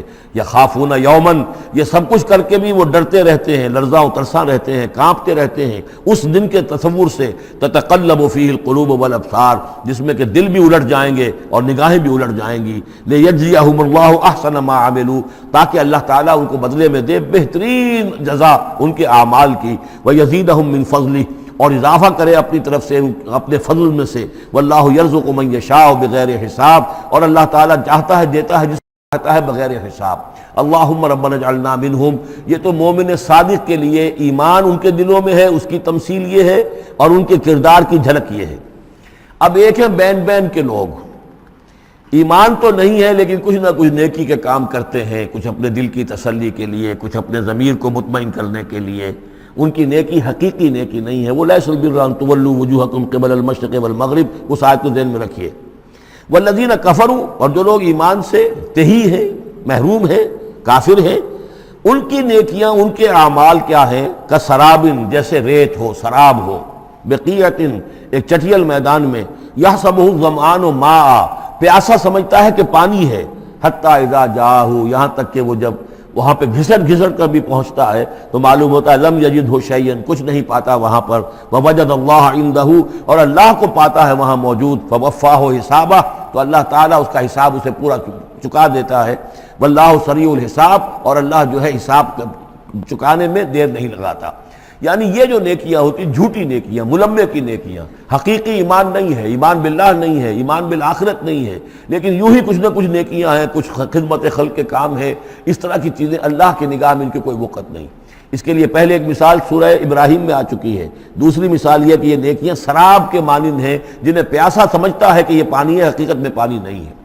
اب تیسرا جو کردار ہے وہ یہ ہے کہ جن کے دلوں میں، جن کی زندگیوں میں یہ جھوٹ موٹ کی نیکی بھی نہیں ہے، نفس پرستی اور دنیا پرستی، اور ان کے اندر ہر طرح کی گندگی جو ہے وہ آ چکی ہے۔ ان کی مثال کیا ہے؟ او کظلمات فی بحر اللجی، یا جیسے کہ اندھیرے ہوں ایک بڑے گہرے سمندر میں، یغشاہ موج، اس کے اوپر ایک موج چڑھی ہوئی ہو، من فوقہ موج، اس کے اوپر ایک اور موج ہو، من فوقہ سحاب، اور اوپر جو ہے بادل بھی ہوں۔ یعنی اندھیری رات ہے، کوئی روشنی نہیں، اوپر بادل ہے، نہ چاند اور ستاروں کی کوئی روشنی نہیں آ رہی، اور اس کے ساتھ ہی یہ ہے کہ موج کے اوپر موج چڑھی ہوئی ہے۔ ظلمات بعضها فوق بعض، یہ اندھیروں پر اندھیرے ہیں۔ اذا اخرج یدہ لم یکد یراہا، جب وہ اپنا ہاتھ نکالتا ہے تو اس کو بھی نہیں دیکھ سکتا، جسے ہم کہتے ہیں اپنے محاورے میں ہاتھ کو ہاتھ سجائی نہیں دیتا۔ وَأَلَّمْ يَجْعَلِ اللَّهُ لَهُ نُورًا، اور جس کو اللہ تعالیٰ ہی نے کوئی نور عطا نہ کیا ہو، فما لہ من نور، تو اس کے لیے پھر کہیں کوئی نور نہیں ہے۔ یہ وہ لوگ ہیں کہ جن کی زندگیاں کسی ملمے کی نیکی سے بھی خالی ہیں، اندھیارے ہی اندھیارے ہیں، ظلمات فوق بعضها فوق بعض۔ الم تر ان اللہ یسبح له من فی السماوات والارض، کیا تم دیکھتے نہیں ہو کہ اللہ کی تسبیح کرتی ہے وہ سب چیزیں، وہ سب وہ کرتے ہیں، وہ سب جو آسمانوں میں ہے اور جو زمین میں ہے، اور نہ صرف آسمانوں اور زمین میں بلکہ ان دونوں کے مابین جو السماء میں جو ہے، والطیر صافات، اور یہ جو پرندے ہیں جو اپنے پروں کو پھیلائے ہوئے ہیں، یہ بھی اللہ کی تسبیح کر رہے ہیں۔ کل قد علم صلاتہ و تسبیحہ، ہر ایک کے علم میں ہے، ہر ایک نے جان لی ہے اپنی نماز، اپنی صلاۃ اور اپنی تسبیح۔ یہ وہی بات ہے جو سورہ بنی اسرائیل میں آ چکی ہے، وَإِن مِّن شَيْءٍ إِلَّا يُسَبِّحُ بِحَمْدِهِ وَلَٰكِن لَّا تَفْقَهُونَ تَسْبِيحَهُمْ، کوئی شے نہیں ہے اس کائنات میں جو اللہ کی تسبیح و تحمید نہ کر رہی ہو، لیکن تمہیں اس کا شعور نہیں ہو سکتا۔ وَاللَّهُ عَلِيمٌ بِمَا يَفْعَلُونَ، اور جو کچھ وہ کرتے ہیں اللہ کے علم میں ہے۔ وَلِلَّهِ مُلْكُ السَّمَاوَاتِ وَالْأَرْضِ، اور اللہ ہی کے لیے ہے آسمانوں اور زمین کی بادشاہی۔ وَإِلَى اللَّهِ الْمَصِيرُ، اور اللہ ہی کی طرف لوٹ جانا ہے۔ الم تر ان اللہ یسجی سحابا، کیا تم دیکھتے نہیں ہو کہ اللہ تعالیٰ ہانک کر لاتا ہے بادلوں کو، کہاں سے ہوائیں لے کر چل رہی ہیں بادلوں کو، کہیں تو بے آف بنگال سے وہ اٹھی ہیں مانسون کی ہوائیں، اور کہاں تک پہنچ جاتی ہیں پاکستان تک۔ ان اللہ یسجی سحابا ثم یؤلف بینہ، پھر ان بادلوں کو آپس میں جوڑ دیتا ہے، ثم یجعلہ رکاما، پھر ان کو تہ بر تہ کر دیتا ہے۔ اب یہ تہ برتہ کا معاملہ جو ہے، دیکھیے ہوائی سفر جس نے کیا ہے اسے اس کا تجربہ ہوتا ہے. جب جہاز چڑھتا ہے تب بھی وہ جب بادلوں کے اندر سے گزرتا ہے تو صاف نظر آتا ہے ایک تہ، اس کے بعد پھر خلا ہے، پھر ایک اور تہ، پھر خلا ہے، پھر ایک اور تہ، اترتے ہوئے بھی اسی طریقے سے تہ برتہ بادل. رکامن فتر الودق یخرج من خلالہ، تو تم دیکھتے ہو کہ بارش برستا ہے ان دونوں، ان کے بین سے، ان کے بیچ سے برستی ہے بارش، پانی برستا ہے.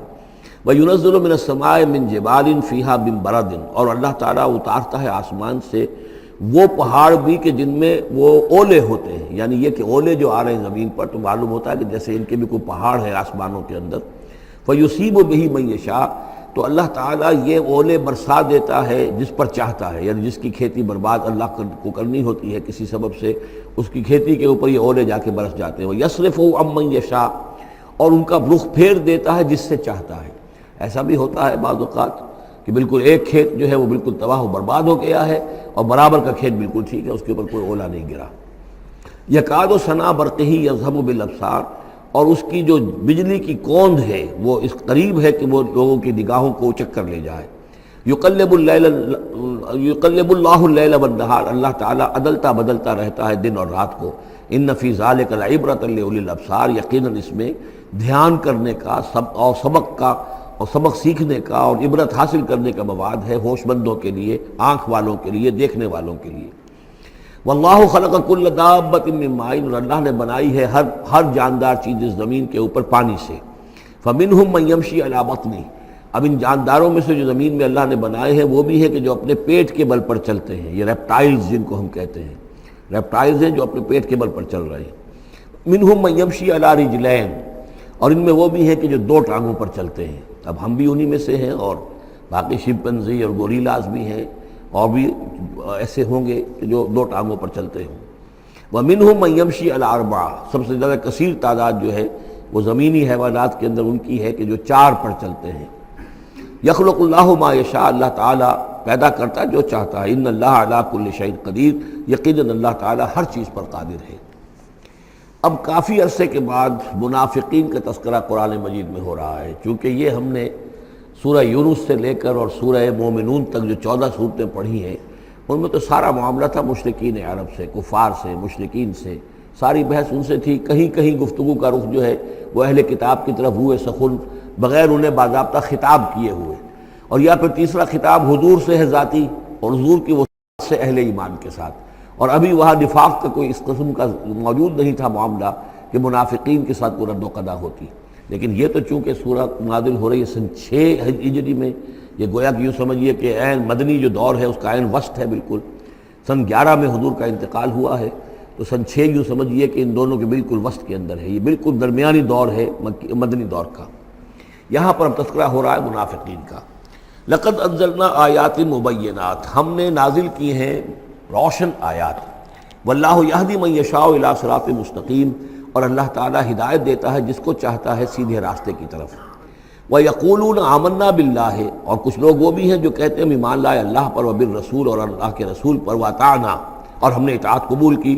ثُمَّ يَتَوَلَّىٰ فَرِيقٌ مِّنْهُمْ، پھر ان میں سے ایک جماعت جو ہے پیچھ موڑ کر جاتی ہے، مِن بَعْدِ ذَلِكَ، اس کے بعد، یعنی اب اس کے بعد یہ سب کچھ کہہ کر قول و قرار کر کے اطاعت کا یہاں دم بھر کر جاتے ہیں، لیکن پھر طرز عمل ان کا کچھ اور ہوتا ہے. وَمَا أُولَٰئِكَ بِالْمُؤْمِنِينَ، اور یہ لوگ حقیقی مومن نہیں ہیں. وَإِذَا دُعُوا إِلَى اللَّهِ وَرَسُولِهِ لِيَحْكُمَ بَيْنَهُمْ، اور جب انہیں پکارا جاتا ہے، بلایا جاتا ہے کہ آؤ اللہ کی طرف اور رسول کی طرف کہ ان کے مابین فیصلے کرے. یہ سورہ نساء میں ہم یہ سارے مضامین بڑی تفصیل سے پڑھ چکے ہیں کہ وہ لوگ چاہتے تھے کہ اپنے مقدمات جو ہیں وہ یہودیوں کی عدالت میں لے جائیں، اس لیے کہ حضور کے ہاں انہیں اندیشہ ہوتا تھا کہ یہاں تو بالکل صحیح فیصلہ ہو جائے گا. تو اس طرح کا جو ان کا کردار تھا، جب انہیں بلایا جاتا ہے اللہ کے اور اس کے رسول کی طرف کہ آؤ کہ وہ فیصلہ کرے تمہارے مابین، اذا فریق منہم معرضون، تو ان میں سے ایک گروہ اور ایک جماعت ایسی ہے جو اعراض کرتی ہے اور کرنی کترا جاتی ہے. وَإِن يَكُن لَهُمُ الْحَقُّ يَأْتُوا إِلَيْهِ مُذْعِنِينَ، اور اگر ان کو معلوم ہو کہ حق ہمارے ساتھ ہے، یعنی ہم حق پر ہیں اس مقدمے میں، تو پھر وہ آتے ہیں بڑا یقین کا اظہار کرتے ہوئے، اذعان کے ساتھ اور یقین کے ساتھ اور اپنے ایمان کا اظہار کرتے ہوئے، کیونکہ انہیں یقین ہے کہ ہمارا کیس سچا ہے اور حضور کی عدالت میں ہم جائیں گے تو ہمارے حق میں فیصلہ ہو جائے گا، تو اب کوئی رکاوٹ نہیں. یاتوا الیہ مذعنین، خوب یقین کا، اعتماد کا اظہار کرتے ہوئے آتے ہیں. افی قلوبہم مرض، کیا ان کے دلوں میں روگ ہے؟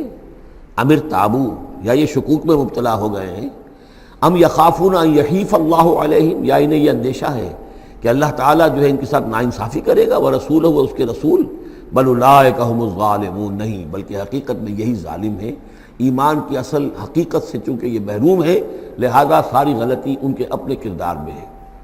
انما کان قول المؤمنین اذا دعوا الی اللہ ورسولہ لیحکم بینہم، جو حقیقی مومن ہوتے ہیں ان کو تو جب بلایا جاتا ہے اللہ کی طرف اور اس کے رسول کی طرف کہ وہ فیصلہ کرے ان کے مابین، تو ان کا قول تو یہی ہوتا ہے ان یقولوا سمعنا واطعنا، کہ وہ کہتے ہیں کہ ہم نے سنا اور ہم نے مانا، ہم حاضر ہیں، جو بھی فیصلہ محمد رسول اللہ کا ہوگا ہم اسے بصر و چشم تسلیم کریں گے۔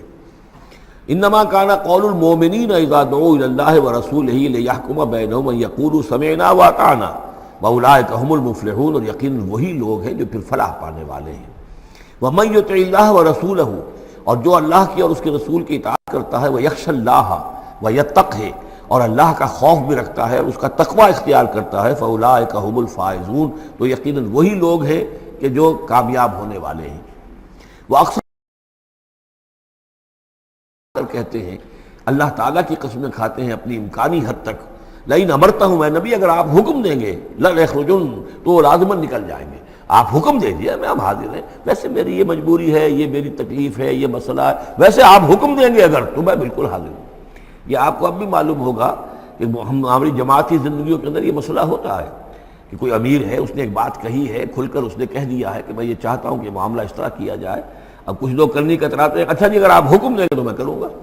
لیکن یہ کیا بات ہے، جب وہ امیر ہے آپ کا اور وہ بات کہہ رہا ہے تو اس کی بات کو آپ حکم کیوں نہیں سمجھ رہے؟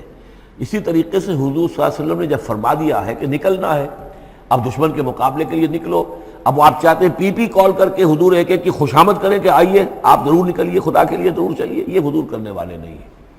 وَأَقْسَمُوا بِاللَّهِ جَهْدَ أَيْمَانِهِمْ، اور یہ اللہ کی قسمیں کھا کھا کر کہتے ہیں اپنی امکانی حد تک، لئن امرتہم، اے نبی آپ کا حکم ہوگا تو میں حاضر ہوں، لَيَخْرُجُنَّ، ہم ضرور نکلیں گے۔ قُلْ لَا تُقْسِمُوا، اے نبی ان سے کہیے تم قسمیں مت کھاؤ، طاعۃ معروفہ، معروف طریقے پر اطاعت اختیار کرو۔ تم نے اعلان کیا ہے کہ تم مجھ پر ایمان لائے ہو، تم نے اعلان کیا ہے کہ تم مجھے اللہ کا رسول سمجھتے ہو، اب جو میں کہہ رہا ہوں اسے قبول کرو، اختیار کرو۔ یہ کیا ہے کہ میں کسی کو ایک ایک کو علیحدہ علیحدہ حکم دوں؟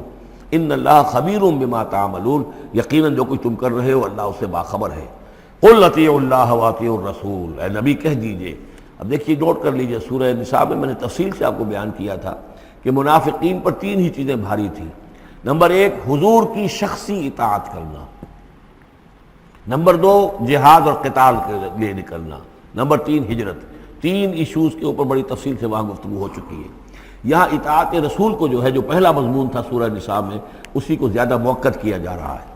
قل اطیعوا اللہ واطیعوا الرسول، کہیے ان سے اطاعت کرو، اللہ کی اطاعت کرو، اس کے رسول کی صلی اللہ علیہ وسلم۔ فإن تولوا، پھر اگر یہ پیٹھ موڑ لے، اگر تم منہ پھیرو گے، اگر منہ موڑ لو گے، فإنما علیہ ما حمل، تو سن لو ہمارے نبی پر ذمہ داری ہے اس کام کی جو ہم نے ان پر ڈالا ہے۔ وعلیکم ما حملتم، اور تم سے باز پرس ہوگی اس کی جو تمہارے اوپر ڈالا گیا ہے۔ یعنی نبی نے جو ذمہ داری تھی، اللہ کا دین تم تک پہنچایا، اللہ کے احکام پہنچا دیے، ان کا کام جو ہے اس پر ختم ہو گیا۔ اب اطاعت کرنا، اس کی تعمیل کرنا، اس کے حکم پر چلنا، اللہ کے دین کے لیے تن من دھن لگانا، اور یہ سارا کام تمہیں کرنا ہے۔ تو جو ان کی ذمہ داری ہے وہ ادا کریں گے، اور اللہ کے ہاں ان سے ان کے بارے میں سوال کر لیا جائے گا، اور جو تمہاری ذمہ داری ہے ظاہر بات ہے کہ اس کے جواب بھی تمہیں کرنی ہے۔ اس میں یہ بھی ہوتا ہے بسا اوقات کہ کسی شخص کو یہ گمان ہو جائے، ظاہر بات ہے میں نے آپ کو سنایا تھا کہ ایک شخص نے کہہ دیا تھا حضور سے، اے دل یا محمد، اے محمد عدل سے کام لیجیے صلی اللہ علیہ وسلم۔ بڑی گستاخی کے ساتھ اس نے کہا، گویا کہ الزام لگایا کہ آپ یہ جو صدقات کی جو تقسیم کر رہے ہیں یا مال غنیمت تقسیم کر رہے ہیں، اس میں آپ عدل سے کام نہیں لے رہے۔ تو حضور نے بھی غصے میں جواب دیا تھا کہ انما عدل فلم یا عدل، اگر میں عدل نہیں کروں گا تو کون کرے گا۔ اسی طریقے سے ہو سکتا ہے کسی جماعتی زندگی کے اندر کوئی امیر ہے اور اس سے کوئی شخص یہ محسوس کرے، اس کا ساتھی، کہ مجھ پر زیادتی کی ہے انہوں نے، امیر نے زیادتی کی ہے۔ کوئی بات نہیں، امیر نے زیادتی کی ہے تو امیر اس کی جواب دہی اللہ کے ہاں کر لے گا۔ اللہ تعالیٰ کے ہاں جواب دہی ہو جائے گی اور اگر ہو سکتا ہے اس کے کچھ جو بھی نیکیاں ہے وہ تمہارے حساب میں اللہ تعالیٰ درج کر دے، لینا دینا وہاں ہو جائے گا، ڈیبٹ کریڈٹ ہو جائے گا۔ لیکن اس کا مطلب یہ ہو کہ ناراض ہو کر بیٹھ رہا ہو کہ اب اپنی ذمہ داری ادا نہیں ہو رہی، تو پھر تو جواب دہی تمہاری ہو جائے گی اللہ کے ہاں، ایکسپلیشن کال تمہاری ہو جائے گی کہ ناراض ہو کر بیٹھ رہے ہیں کیونکہ انہوں نے میرے ساتھ یہ کیا ہے، لہٰذا میں بس اب کام کچھ نہیں کروں گا۔ یہ تو گویا کہ ایک منفی طرز عمل ہے، تمہیں جواب دہی کرنی ہے اپنے فرائض کی، اپنی ذمہ داریوں کی۔ تو یہ جماعتی زندگی سے متعلق بعض بہت اہم ہیں جو مباحث اس سورہ مبارکہ میں آئے ہیں، اور ان میں سے بعض ہمارا جو منتخب نصاب نمبر 2 ہے جو اس سورہ مبارکہ کی آخری آیات ہیں وہ اس کے ایک درس کی حیثیت سے اس میں شامل ہیں۔ جو جماعتی زندگی جو ہے، جب ایک جماعت بنانی پڑے گی، اگر دین کا کام کرنا ہے تو اکیلے تو نہیں ہو سکتا، جماعت کا نظم ہو، ایک ڈسپلن ہو، ایک حزب اللہ وجود میں آئے جو سورہ مائدہ میں ہم دیکھ آئے ہیں، فَإِنَّ حِزْبَ اللَّهِ هُمُ الْغَالِبُونَ، غلبہ جو ہے تو وہ حزب اللہ کو اللہ تعالیٰ دیتا ہے، ید اللہ علی الجماعہ، جماعت کے اوپر اللہ کا ہاتھ ہے، جماعت کی کو اللہ کی نصرت اور تائید حاصل ہوتی ہے۔ اس جماعتی زندگی کے بعد ایسے نفسیاتی معاملات ہوتے ہیں اور اس کے اندر بعض ایسے حساس مسائل ہوتے ہیں کہ جن کے بارے میں بڑی عمدہ رہنمائی دی گئی ہے مختلف مقامات پر، ان پر ہم نے پھر مرتب کیا ہے منتخب نصاب، مطالعہ قرآن حکیم کا منتخب نصاب نمبر 2۔ قُلْ اطیعوا اللہ واطیعوا الرسول، ان پر جو ذمہ ہے وہ ان کی اپنی ذمہ داری کا، اور جو تمہارے اوپر جو بوجھ ہے، جو تمہاری مسئولیت ہے وہ تمہاری ذمہ داری کی۔ وَإِن تُطِيعُوهُ تَهْتَدُوا، جان لو یہ اللہ کے رسول ہیں، اگر تم ان کی اطاعت پر کاربند رہو گے تبھی تم ہدایت یافتہ ہوگے۔ وَمَا عَلَى الرَّسُولِ إِلَّا الْبَلَاغُ الْمُبِينُ، اور ہمارے رسول پر سوائے صاف صاف پہنچا دینے کے اور کوئی ذمہ داری نہیں ہے۔ اب جو آیت آ رہی ہے یہ بھی طویل آیات میں سے اور عظیم ترین آیات میں سے آیت استخلاف، یہ خلافت کا جو اللہ تعالیٰ نے وعدہ کیا ہے اس امت سے۔ وعد اللہ الذین آمنوا منکم وعملوا الصالحات، اے مسلمانوں اللہ کا وعدہ ہے تم میں سے ان لوگوں کے ساتھ جو ایمان اور عمل صالح کی شرطیں پوری کر دیں گے۔ یہ نام کے مسلمان، نسلی مسلمان جو اللہ کے حکم پر چلتے بھی نہ ہوں، اللہ کے احکام کے مطابق عمل نہ کرتے ہوں، دین کے لیے تن من دھن لگانے کو تیار نہ ہوں، ان سے یہ وعدہ نہیں ہے۔ وعدہ ہے حقیقی اہل ایمان، جو ایمان حقیقی کی شرط پوری کرے اور ایمان کے جو عملی تقاضے ہیں ان کو بھی بجا لائے۔ وعد اللہ الذین آمنوا منکم وعملوا الصالحات لیستخلفنہم فی الارض، کہ وہ انہیں زمین میں خلافت عطا کرے گا، حکومت عطا کرے گا، غلبہ عطا کرے گا، کما استخلف الذین من قبلہم، جیسے کہ اس نے خلافت عطا کی تھی ان کو جو ان سے پہلے تھے۔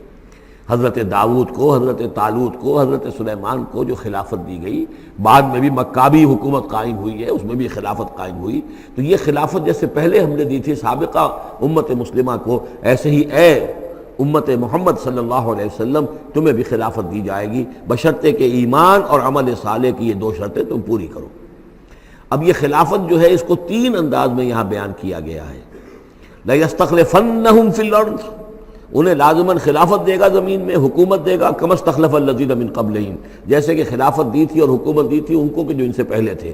وَلَيُمَكِّنَنَّ لَهُمْ دِينَهُمُ الَّذِي ارْتَضَىٰ لَهُمْ، اور ان کے اس دین کو زمین میں غلبہ عطا کرے گا، قوت عطا کرے گا، تمکن عطا کرے گا جو اللہ نے ان کے لیے پسند کر لیا ہے۔ ظاہر بات ہے مسلمانوں کی خلافت ہے تو اس کے معنی کیا ہے؟ اللہ کے دین کا غلبہ ہے، وہ تو بات تو ایک ہی ہے، اللہ کا دین غالب، اس کے کیا معنی ہے؟ مسلمانوں کی خلافت۔ تو چیز ایک ہی ہے لیکن یہاں 3 الفاظ لا کر اس کی اہمیت کو نمایاں کیا جا رہا ہے 3 اعتبارات سے۔ وَلَا يُمَكِّنَنَّ لَهُمْ دِينَهُمُ الَّذِي ارْتَضَىٰ لَهُمْ، اب یہاں دیکھیے وہی لام مفتوح شروع میں فعل مضارع سے، اور اس کے بعد یہ نون مشدد، یہ سارے وعدے نہایت تاکیدی وعدے ہیں۔ لَيَسْتَخْلِفَنَّهُمْ فِي الْأَرْضِ كَمَا اسْتَخْلَفَ الَّذِينَ مِن قَبْلِهِمْ وَلَيُمَكِّنَنَّ لَهُمْ دِينَهُمُ الَّذِي ارْتَضَىٰ لَهُمْ، واللہ نے دین کون سا ہے جو پسند کر لیا ہے؟ الْيَوْمَ أَكْمَلْتُ لَكُمْ دِينَكُمْ وَأَتْمَمْتُ عَلَيْكُمْ نِعْمَتِي وَرَضِيتُ لَكُمُ الْإِسْلَامَ دِينًا، یہ آیت ہم پڑھ چکے ہیں سورہ مائدہ میں۔ اور تیسری بات وَلَيُبَدِّلَنَّهُم مِّن بَعْدِ خَوْفِهِمْ أَمْنًا، اللہ تعالیٰ ان کے خوف کی کیفیت جو ہے اس کو بدل دے گا امن کی کیفیت سے۔ ظاہر بات ہے جب تک کہ مسلمان کمزور تھے ان کے لیے خوف تھا، ابھی ادھر سے حملے کا اندیشہ ہے، ابھی ادھر سے حملے کا اندیشہ ہے، اب فلاں قبیلے کی طرف سے خبر آئی ہے کہ وہ فوجی تیاری کر رہا ہے، فوج کشی کرے گا، وہ خوف کی ایک کیفیت تھی جو ہر وقت طاری رہی ہے۔ ایمرجنسی کی کیفیت جو ہے مدینہ منورہ میں، یوں سمجھیے کہ پورے 5 برس ایمرجنسی رہی ہے، ہر وقت ہر آن اندیشہ ہوتا تھا، خبریں آ رہی ہیں اب ادھر سے کوئی قبیلہ حملہ کرنے والا ہے، اب یہ مکے میں کوئی ان کی ملاقاتیں ہوئی ہیں، کوئی سازش ہوئی ہے، ابھی کوئی خط چلا گیا ابو عامر راہب کا کوئی مشن ہے، یہ ساری خبریں آتی تھیں۔ لیکن یہ کہ اب اس کے بعد وہ وقت آ جائے گا کہ ان کا جو خوف کی کیفیت ہے بدل جائے گی امن سے. یعبدوننی لا یشرکون بی شیئا، میں یہاں اس کو سمجھتا ہوں مستقبل سے متعلق. جب ایسا ہو جائے گا تو پھر وہ میری بندگی کریں گے کہ اس میں کسی شے کی شرک جو ہے گوارا نہیں کریں گے. جب تک اللہ کی حکومت نہیں ہے تو ظاہر بات ہے کچھ نہ کچھ شرک تو ہو ہی رہا ہے. اب ہم یہاں رہ رہے ہیں، پاکستان میں رہ رہے ہیں، اللہ کا دین تو قائم نہیں ہے. قانون کس کا ہے؟ اللہ کا تو نہیں ہے. تو گویا کہ ہم قومی اعتبار سے، اجتماعی اعتبار سے کفر اور شرک میں زندگی بسر کر رہے ہیں. ہاں ہمارا اپنا کوئی عقیدہ فرض کیجئے ہے بھی ٹھیک، بالکل مشرکانہ اوہام سے ہم نے اپنے آپ کو پاک کر لیا ہے، اور توحید فی العقیدہ ہماری بالکل صحیح ہے. لیکن سوال یہ کہ ہم اس ملک کے شہری ہیں، اس ملک کا دستور ہے، اس ملک کے اندر جو ہے اللہ کی حکومت اور اللہ کے قانون کی بالادستی نہیں ہے. تو اس کے کیا معنی؟ ہم بھی اس کے شہری ہونے کی حیثیت سے اس میں ملوث ہیں. تو یہ ہے کہ یہ توحید کامل اس وقت ہوگی جب یکون الدین کلہ للہ، جب دین کل کا کل اللہ کے لیے ہو جائے گا. عملاً توحید کی تکمیل اس وقت ہوگی. یعبدوننی، میری بندگی کریں گے، لا یشرکون بی شیئا، اور میرے ساتھ کسی شے کو شریک نہیں کریں گے. ومن کفر بعد ذلک فاولئک هم الفاسقون، اور جو اس کے بعد بھی کفر کریں تو پھر وہ تو فاسق ہیں، ناہنجار ہیں، سرکش ہیں. اس کے بھی دو معنی ہو سکتے ہیں. جب دین کا غلبہ ہو گیا پھر بھی جو کفر کرے وہ تو معلوم ہوا کہ اس کے اندر خیر سرے سے ہے ہی نہیں. ایک یہ ہے کہ باطل کا غلبہ ہے. باطل کے غلبے میں کسی بندہ مومن کے لیے ایمان لانا مشکل ہے، ایمان پر قائم رہنا مشکل ہے، اسلام پر عمل کرنا مشکل ہے. لیکن جب دین غالب ہو گیا ہو تو اب تو ظاہر بات ہے کہ اب تو ساری رکاوٹیں دور ہو گئیں. اب تو ایک شخص کے کسی کی اپنی فطرت ہی میں کجی آ چکی ہے، کوئی پرورٹڈ نیچر کا شخص ہے تبھی وہ رہے گا کہ جو اسلام سے دور رہے. ومن کفر بعد ذلک فاولئک هم الفاسقون. اور میرے نزدیک اس کا ایک مفہوم یہ بھی ہے کہ ہمارے ان تین پختہ وعدوں کے بعد بھی جو شخص کمر ہمت نہ کس لے اور اس کام کے لیے کھڑا نہ ہو جائے، گویا کہ وہ ہماری بات کا کفر کر رہا ہے، انکار کر رہا ہے، اسے ہمارے ان وعدوں پر یقین نہیں ہے. ومن کفر بعد ذلک فاولئک هم الفاسقون، تو وہ تو گویا کہ فاسق ہے اور سرکش ہے اور ناہنجار ہے. اس آیت کو ذہن میں رکھیے. اس حدیث کو آج میں چاہتا ہوں کہ اس کا متن بھی آپ کو سنا دوں کہ اس کی خبر دی ہے محمد رسول اللہ صلی اللہ علیہ وسلم نے. تاریخی اعتبار سے تو یہ نوٹ کر لیجئے، یہ سن 6 ہی کے اندر، ابتدائی میں سن 6 کے یہ آیت نازل ہوئی. سن 6 ہی میں صلح حدیبیہ ہو گئی. انا فتحنا لک فتحا مبینا، گویا کہ اس آیت کا جو مصداق ہے وہ ظاہر ہونا شروع ہو گیا. سن 7 میں غزوہ خیبر ہوا، اللہ نے بہت بڑا مال غنیمت مسلمانوں کو دیا. سن 8 میں مکہ فتح ہو گیا. سن 9 میں موپنگ اپ آپریشن ہو گیا، اعلان کر دیا گیا حج کے اندر کہ آئندہ سے یہاں کوئی مشرک نہیں آئے گا، اور اب تمہارے لیے اتنی مہلت ہے، کسی کوئی معاہدہ قائم نہیں رہے گا. جو معاہدے ہیں میعادی، ان کی میعاد ختم ہوتے ہی معاہدہ ختم، اور جن کی میعاد کوئی نہیں تھی ان کے لیے ہم 4 مہینے کی میعاد مقرر کر رہے ہیں کہ اس کے بعد کوئی معاہدہ کسی مشرک سے نہیں ہے. جب یہ مدت ختم ہو جائے گی قتل عام شروع ہو جائے گا. یہ تو اللہ تعالیٰ کی طرف سے جزیرہ نما عرب کے اندر دین کی تکمیل ہو گئی، خلافت قائم ہو گئی، اللہ کی حکومت قائم ہو گئی. جیسے حضرت داؤد خلیفہ تھے، یہاں حضرت محمد خلیفہ ہیں صلی اللہ علیہ وسلم. اس لیے کہ حاکم اب کون ہے؟ حضرت محمد صلی اللہ علیہ وسلم. اپنی زندگی میں تو حاکمیت جو بھی ہے آپ کے پاس ہے. اس کے بعد خلافت راشدہ میں پھر یہ خلافت کہاں سے کہاں پہنچی وہ آپ کو معلوم ہے، لیکن پھر ریورسل شروع ہو گیا. لیکن وہ حدیث میں آپ کو سنا رہا ہوں، حضرت نعمان ابن بشیر سے مروی ہے رضی اللہ تعالی عنہ، اور مسند احمد ابن حنبل میں یہ روایت ہے کہ حضور نے یہ فرمایا صلی اللہ علیہ وسلم، تکون النبوۃ فیکم ما شاء اللہ ان تکون، مسلمانوں تمہارے مابین نبوت موجود رہے گی جب تک اللہ چاہے گا کہ رہے، یعنی میں موجود رہوں گا بنفس نفیس تمہارے مابین جب تک اللہ چاہے گا. ثم یرفع اللہ اذا شاء یرفعها، پھر اللہ تعالیٰ اس کو اٹھا لے گا جب چاہے گا، نبوت کو اٹھا لے گا، یعنی میرا انتقال ہو جائے گا تو ایک دور جو ہے وہ ختم ہو جائے گا. فرمایا ثم تکون خلافۃ علی منہاج النبوۃ، پھر خلافت ہوگی نبوت کے نقش قدم پر، نبوت ہی کے طریقے پر، ٹھیک وہی نظام جو محمد عربی صلی اللہ علیہ وسلم نے قائم کیا تھا، بعین ہی، ایک بال کے فرق کے بغیر وہ نظام جو کا تو قائم رہے گا. خلافت علی منہاج النبوۃ. فتکون ما شاء اللہ وان تکون، یہ بھی رہے گا جب تک اللہ چاہے گا یہ دور. ثم یرفع اللہ اذا شاء یرفع، پھر اس دور کو بھی اللہ اٹھا لے گا جب اللہ چاہے گا. ثم تکون ملکن عاضا، پھر ملوکیت کا دور آئے گا، اور وہ کاٹ کھانے والی ملوکیت ہوگی، کاٹ کھانے والی ملوکیت، ظالم ملوکیت. اور یہ بھی رہے گا جب تک اللہ چاہے گا، پھر اللہ اس کو بھی اٹھا لے گا. پھر چوتھا دور آئے گا ثم تکون ملکن جبریا، پھر غلامی کی ملوکیت ہوگی، یعنی یہ دور جو ہمارا گزرا ہے کولونیل دور، پہلے یہ کہ ملوک تھے، بادشاہ تھے، چاہے وہ بنو عباس میں تھے یا بنو امیہ میں سے تھے یا یہ کہ ترک تھے، مسلمان تو تھے، کلمہ گو تو تھے، ان میں کوئی نہ اچھا بھی ہوتا تھا، بہت اچھے لوگ بھی تھے، برے لوگ بھی تھے، لیکن مسلمان تو تھے، کلمہ گو تو تھے۔ لیکن چوتھا دور آیا کہ کہیں ہم انگریزوں کے غلام ہو گئے، کہیں ہم ولندیزیوں کے غلام ہو گئے، کہیں ہم فرانسیسیوں کے غلام ہو گئے، کولونیل پاورز۔ تو ہماری تو ملکہ معظمہ جو ہے ملکہ وکٹوریہ تھی، 1857 سے تو ہم ان کی رعایا بن گئے تھے، اس سے پہلے تو جو بھی تھی بہرحال ایسٹ انڈیا کمپنی جو تھی، لیکن یہ کہ بعد میں تو ہم براہ راست تاج برطانیہ کے غلام تھے۔ یہ چوتھا دور ہے جو تقریباً یوں سمجھیے کہ ابھی نصف میں پہنچا ہے، اس اعتبار سے کہ اگرچہ براہ راست وہ جو حکومتوں کا جو ہے جو یہاں پر تھا، جو بساط بچھی ہوئی تھی، وہ لپیٹ دی گئی ہے، لیکن ابھی مالیاتی اعتبار سے ریموٹ کنٹرول سے وہی قوتیں ہیں کہ جو آج بھی کنٹرول کر رہی ہیں ہمیں، یہ ریموٹ کنٹرول ہے۔ ابھی یہ چوتھا دور ختم نہیں ہوا ہے، پہلے یہ براہ راست آکوپیشن اور اپنی حکومتیں، اپنی فوجیں لا کر، اب یہ ہے کہ اس کے بغیر بائی پراکسی، چاہے ہمارے ہی آدمی بیٹھے ہوئے ہیں، لیکن اصل میں سارا جو ہے یہ مالیاتی جو ہے استعمار ہے، ایک نیا عالمی استعمار ہے۔ لیکن یہ استعمار جو ہے اس طرح کا کولونیل رول نہیں ہے کہ انگریز موجود ہیں، اس کی فوج موجود ہے، یا فرانسیسی فوج موجود ہے، یا اطالوی فوج موجود ہے، بلکہ یہ تو IMF اور ورلڈ بینک کا نظام ہے اس کے تحت، اور ملٹی نیشنل کمپنیوں کی۔ لیکن جو چوتھی جو خوشخبری کی بات ہے وہ یہ ہے کہ حضور نے فرمایا بالآخر یہ چوتھا دور بھی ختم ہو جائے گا، اور خوشخبری یہ ہے کہ ثم تکون خلافۃ علی منہاج النبوہ، پھر دور آئے گا خلافت علی منہاج النبوہ کا۔ ثم سکت رسول اللہ صلی اللہ، اس کے بعد حضور خاموش رہے، اس لیے کہ اس کے بعد پھر دنیا کے خاتمے کا معاملہ ہے۔ وہ خاتمے کے بارے میں عرض کر چکا ہوں، ایک طویل عرصے تک تو پوری دنیا میں وہ خلافت علی منہاج النبوہ رہے گی، گلوبل، اس لیے کہ حضور نے یہ بتا دیا ہے کہ اب جب یہ خلافت علی منہاج النبوت کا نظام آئے گا تو کل روئے ارضی پر ہوگا۔ مسلم شریف میں روایت ہے، یہ حضرت ثوبان حضور کے ایک آزاد شدہ غلام تھے، جیسے کہ حضرت زید ابن حارثہ بھی حضور کے غلام تھے، آپ نے آزاد دیا تھا، اسی طرح حضرت ثوبان بھی ہے، مولا ان ثوبان مولا رسول اللہ صلی اللہ علیہ وسلم۔ اس میں روایت کیا ہے، حضور نے فرمایا ان اللہ زوالی الارض، اللہ نے میرے لیے ساری زمین کو لپیٹ دیا یا سکیڑ دیا، فرائے تو مشارقہا و مغاربہا، تو میں نے سارے مشرق دیکھ لیے زمین کے، سارے مغرب دیکھ لیے، وَإِنَّ أُمَّتِي سَيَبْلُغُ مُلْكُهَا مَا زُوِيَ لِي مِنْهَا، اور میری امت کی حکومت ان تمام علاقوں پر قائم ہو کر رہے گی جو اس طرح زمین کو سکیڑ کر یا لپیٹ کر مجھے دکھا دیے گئے۔ اور یہ روایت صحیح مسلم کی ہے۔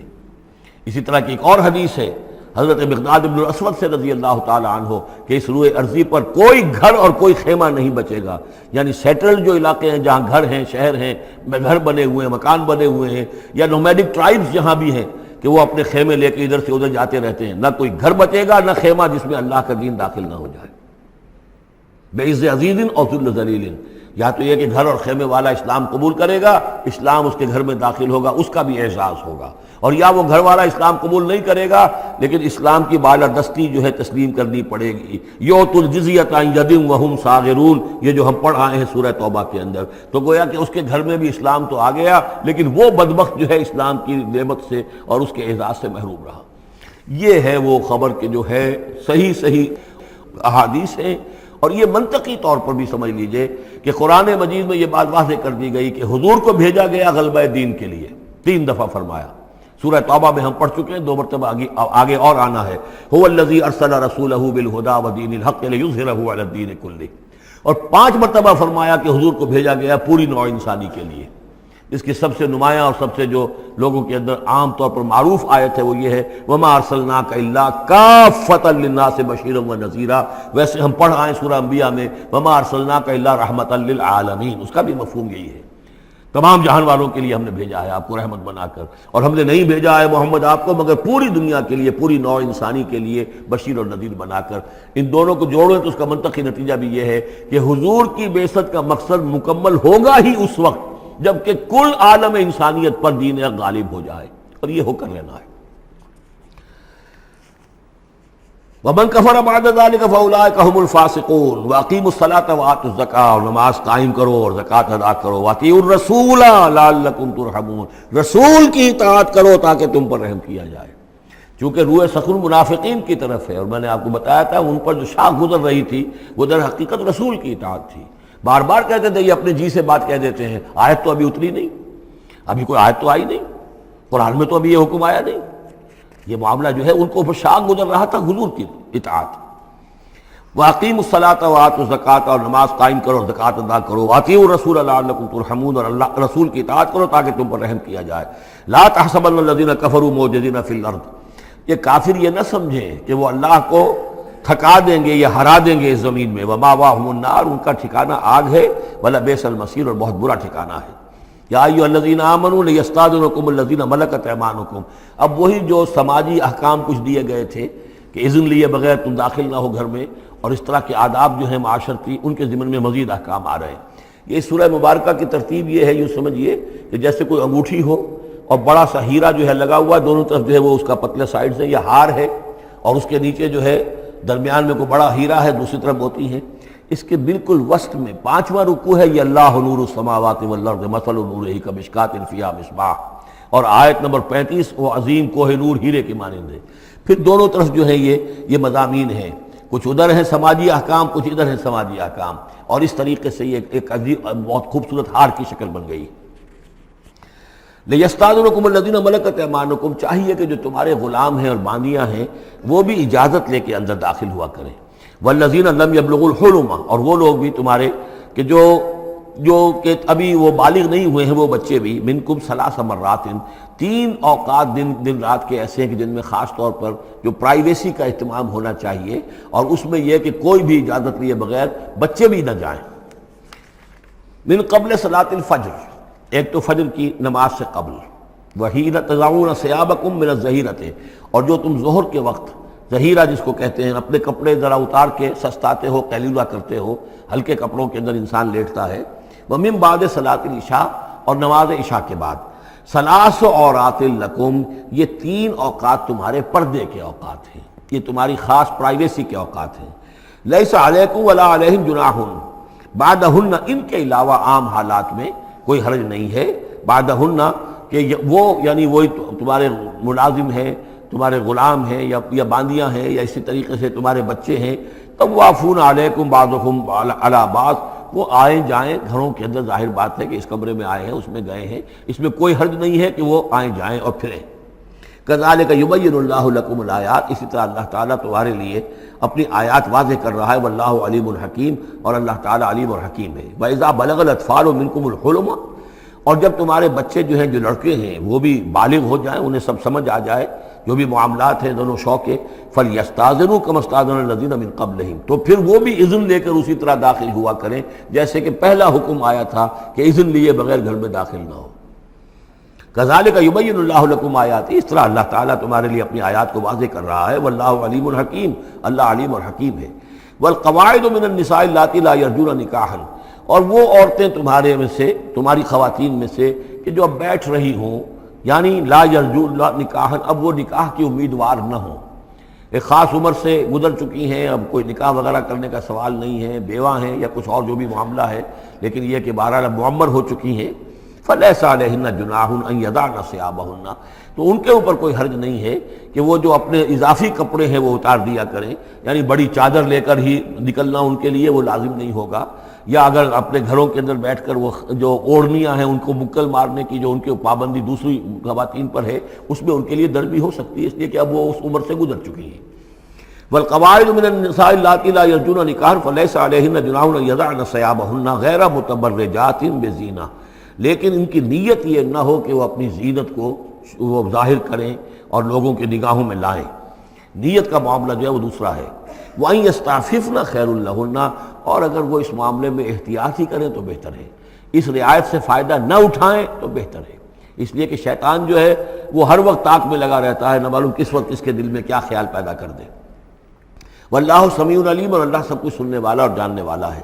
لیس علی الاعمی حرج، اب چونکہ یہ جو احکام دیے جا رہے تھے تو اس معاشرے کے اندر ایسا بھی تھا کہ کسی خاندان کے ساتھ کچھ لوگ جو ہیں بیچارے، کوئی لنگڑا ہے، کوئی اندھا ہے، اپنے برادری کا ہے، اپنی رشتہ داروں میں سے، وہ بھی گھر میں رہ رہا ہے، وہ اپنی کوئی آزاد جو معاش اور آزاد جو ہے کوئی معاشرتی حیثیت کا اہل نہیں ہے، تو اب ان کے لیے کیا ہوگا؟ کیا یہ ساری پابندیاں جو ہیں اسی طریقے سے ان کے اوپر بھی پوری طریقے سے عائد کی جائیں گی؟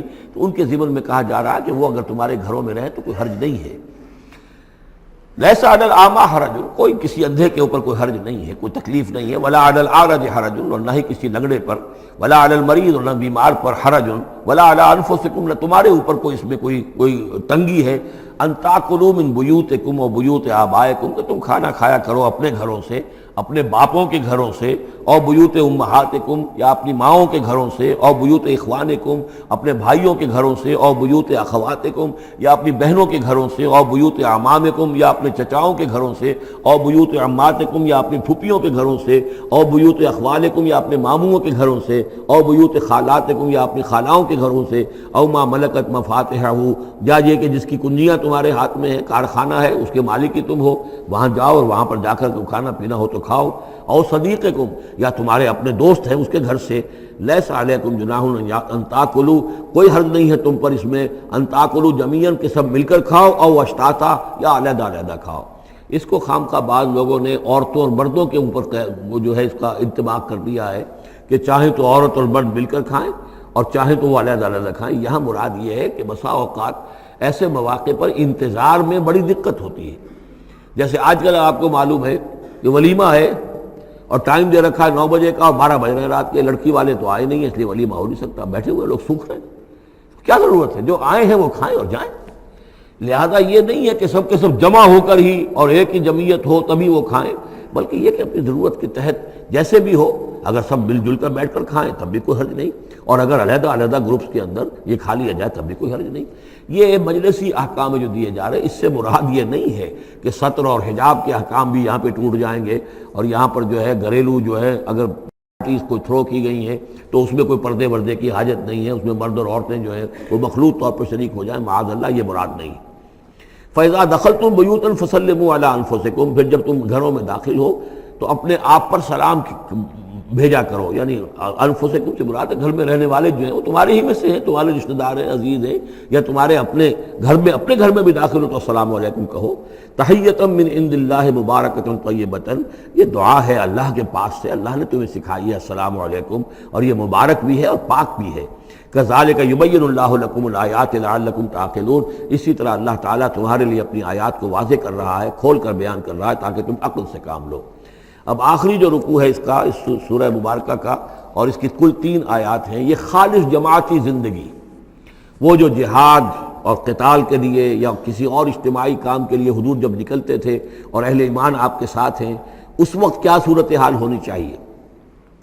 انما المؤمنون الذین آمنوا باللہ ورسولہ، مومن تو صرف وہی ہیں جو ایمان لائے اللہ پر، اس کے رسول پر، وَإِذَا كَانَ مَعَهُ عَلَىٰ أَمْرٍ جَامِعٍ، اور جب وہ ہوتے ہیں ان کے ساتھ یعنی رسول کے ساتھ کسی اجتماعی کام کے ضمن میں، لم یذهبوا حتیٰ یستأذنوہ، تو وہاں سے جاتے نہیں ہیں جب تک کہ اجازت نہ لے لیں۔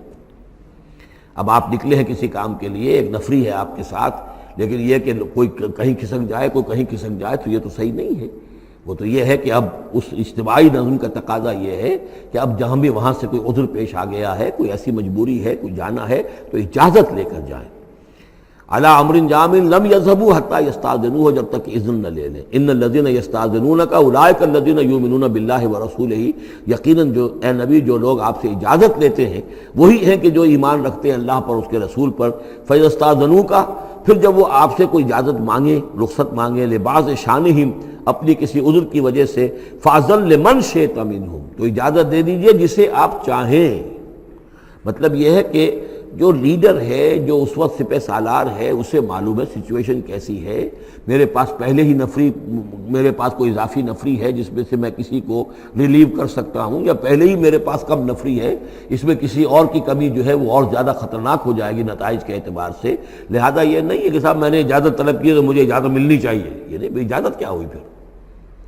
یہ تو وہی ہے جو تھانے داروں کسی معافی مانگتی ہے، اچھا میں نے تو کچھ نہیں کیا لیکن اگر آپ سمجھتے ہیں کہ میں نے کچھ کیا تو میں معافی مانگتا ہوں۔ یہ تو در حقیقت الٹی دھونس ہے کہ آپ بڑے کمینے آدمی ہیں، میں نے تو کچھ کیا نہیں تھا پھر بھی آپ سمجھ رہے ہیں کہ میں نے کچھ کیا ہے، تو میں اتنا اونچا ہوں کہ پھر بھی میں معافی مانگتا ہوں۔ تو یہ در حقیقت وہ انداز نہیں، اجازت تو طلب کرنی ہے تو یہ ہے کہ اجازت لے کر اجازت ملے، اور یہ اختیار جو ہے پھر اے نبی آپ کو ہے کہ آپ چاہیں تو اجازت دیں۔ فاذن لمن شئت منہم واستغفر لهم اللہ، اور اس پر بھی ان کے لیے استغفار کیجئے اللہ سے، کیونکہ انہوں نے ظاہر بات ہے اپنے کسی ذاتی کام کو زیادہ اہمیت دی ہے اس اجتماعی کام سے۔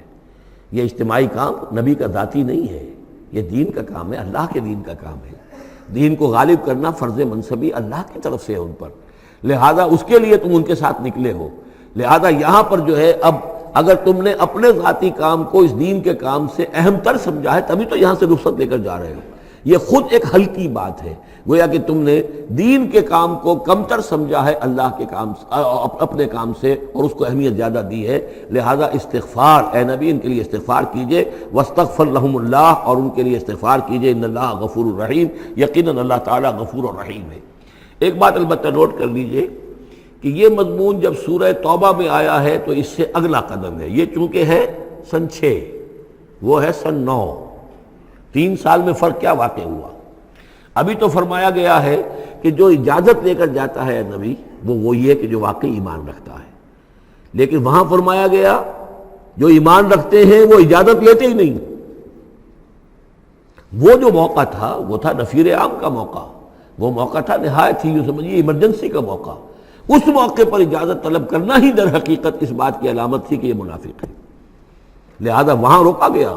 آپ نے کیوں اجازت دے دی؟ عفی اللہ عنک لما اذنت لہم، کیوں آپ نے اجازت دے دی؟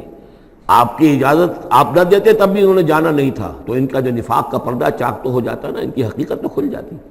تو یہ وقت کے حوالے سے ہے، اور اس کو درجہ بندی بھی کہہ سکتے ہیں۔ ایک وہ لوگ ہیں جو اس دین کے کام کے لیے اس درجے ہمتن اپنے آپ کو پیش کر چکے ہیں کہ دنیا کے کسی بھی کام کو اس سے اہم تر نہیں سمجھتے، وہ کیسے اجازت طلب کریں گے؟ اس سے نچلا درجہ ہے کہ وہ لوگ ہیں جو دین کے اس کام میں لگے ہوئے ہیں، لیکن کم سے کم نظم کی اتنی پابندی تو کرتے ہیں کہ اگر کہیں انہیں ضرورت پیش آ گئی جانا ہے تو اجازت لے کر جائیں۔ اس سے نیچے وہ لوگ ہیں جو اجازت کے بغیر ہی کھسک گئے تو معلوم ہے ان کا تو سرے سے اس کام سے سرے سے کوئی تعلق ہے ہی نہیں۔ تو درجہ بندی ہے، سیڑھیاں ہیں، اوپر کی سیڑھی کے اعتبار سے درمیانی سیڑھی نیچے ہے، لیکن نیچے والی سیڑھی کے اعتبار سے درمیانی اونچی ہے۔ تو یہ ریلیٹیو معاملہ جو ہے رہے گا کہ ایک وہ لوگ ہیں جو سرے سے اس کا بھی خیال نہیں کرتے کہ اجازت لیں، اجتماع ہے، کوئی اس کی معذرت بھی نہیں کی ہے، نہ بعد میں کی ہے، نہ پہلے کہا ہے کہ میں نہیں آ سکتا، معلوم ہوا کہ انہیں کچھ طرح سے احساس ہی نہیں ہے کہ ہم کسی نظم کے پابند ہیں اور ہماری کوئی ذمہ داری ہے۔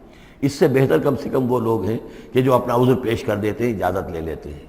لیکن اس سے بھی بہتر اونچا درجہ ہے کہ دنیا کے کسی بھی کام کو دین کے اس کام سے اہم تر مت سمجھو، اللہ تعالیٰ تمہارے کام سنوارے گا، اللہ تعالیٰ تمہاری ذمہ داری قبول کر لے گا، تم اللہ کے کام کے لیے نکلو۔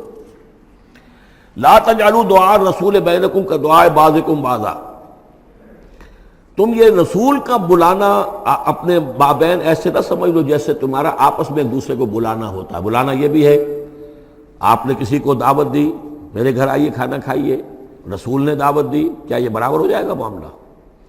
لیکن ایک بلانا یہ ہے کہ رسول پکار رہا ہے تمہیں کہ آؤ اللہ کی راہ میں چلو میرے ساتھ، ایک یہ کہ کوئی عام آدمی آپ کو کہہ رہا بھائی میرا ایک کام ہے، ذرا میرے اس کام کے لیے تھوڑی دیر کے لیے آ جائیے، کچھ مجھے چاہیے، مدد چاہیے۔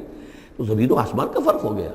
اور تیسرے معنی اس کی یہ بھی ہے کہ دعا سے مراد یہ کہ مخاطب ہونے کا انداز، تم جس طرح ایک دوسرے سے بات کر لیا کرتے ہو ایسے رسول کے ساتھ بات نہ کر لیا کرو، ان کے مقام کو، ان کے ادب کو۔ یہ سورہ حجرات میں جا کر تفصیل سے ہی بات آئے گی۔ لا ترفعوا اصواتکم فوق صوت النبی ولا تجہروا لہ بالقول کجہر بعضکم لبعض ان تحبط اعمالکم۔ تو یہ تینوں مفہوم اس کے ہیں۔ قد یعلم اللہ الذین یتسللون منکم لواذا، اللہ کو خوب معلوم ہے تم میں سے وہ لوگ جو اوٹ لے کر کھسک جاتے ہیں، یعنی کہیں نکلے تو ہیں، درج ہو گیا کہ یہ بھی جانے والوں میں ہے، کہیں دیکھا کہ کوئی دیکھ نہیں رہا کھسک گئے، یا اجتماع ہے بیٹھے ہوئے ہیں وہیں پر اب بات آئی ہے کہ اب ایک مہم درپیش ہے، اب انہیں سمجھ میں آ گیا کہ اب نام مانگے جائیں گے، کون لوگ اس کے لیے اپنے آپ کو والنٹیئر کرتے ہیں، تو اس سے پہلے کہ وہ مرحلہ آئے وہ وہاں سے کھسک جائیں۔ یتسللون منکم، جو سٹک جاتے ہیں، کھسک جاتے ہیں آنکھ بچا کر لواذا۔ فَلْيَحْذَرِ الَّذِينَ يُخَالِفُونَ عَنْ أَمْرِهِ، تو انہیں ڈرنا چاہیے کہ جو رسول کے معاملے میں رسول کے بات کی مخالفت کرتے ہیں، ان تصیبہم فتنۃ، کہ ان پر کوئی عذاب اللہ کی طرف سے آ جائے، کوئی پکڑ آ جائے، کوئی بہت بڑی آزمائش آ جائے، اور یصیبہم عذاب علیم، یا ان کے اوپر کوئی بہت بڑا دردناک عذاب آ جائے۔ الا ان للہ ما فی السماوات والارض، آگاہ ہو جاؤ یقیناً اللہ ہی کے لیے ہے جو بھی کچھ ہے تمام آسمانوں میں اور جو بھی کچھ ہے زمین میں.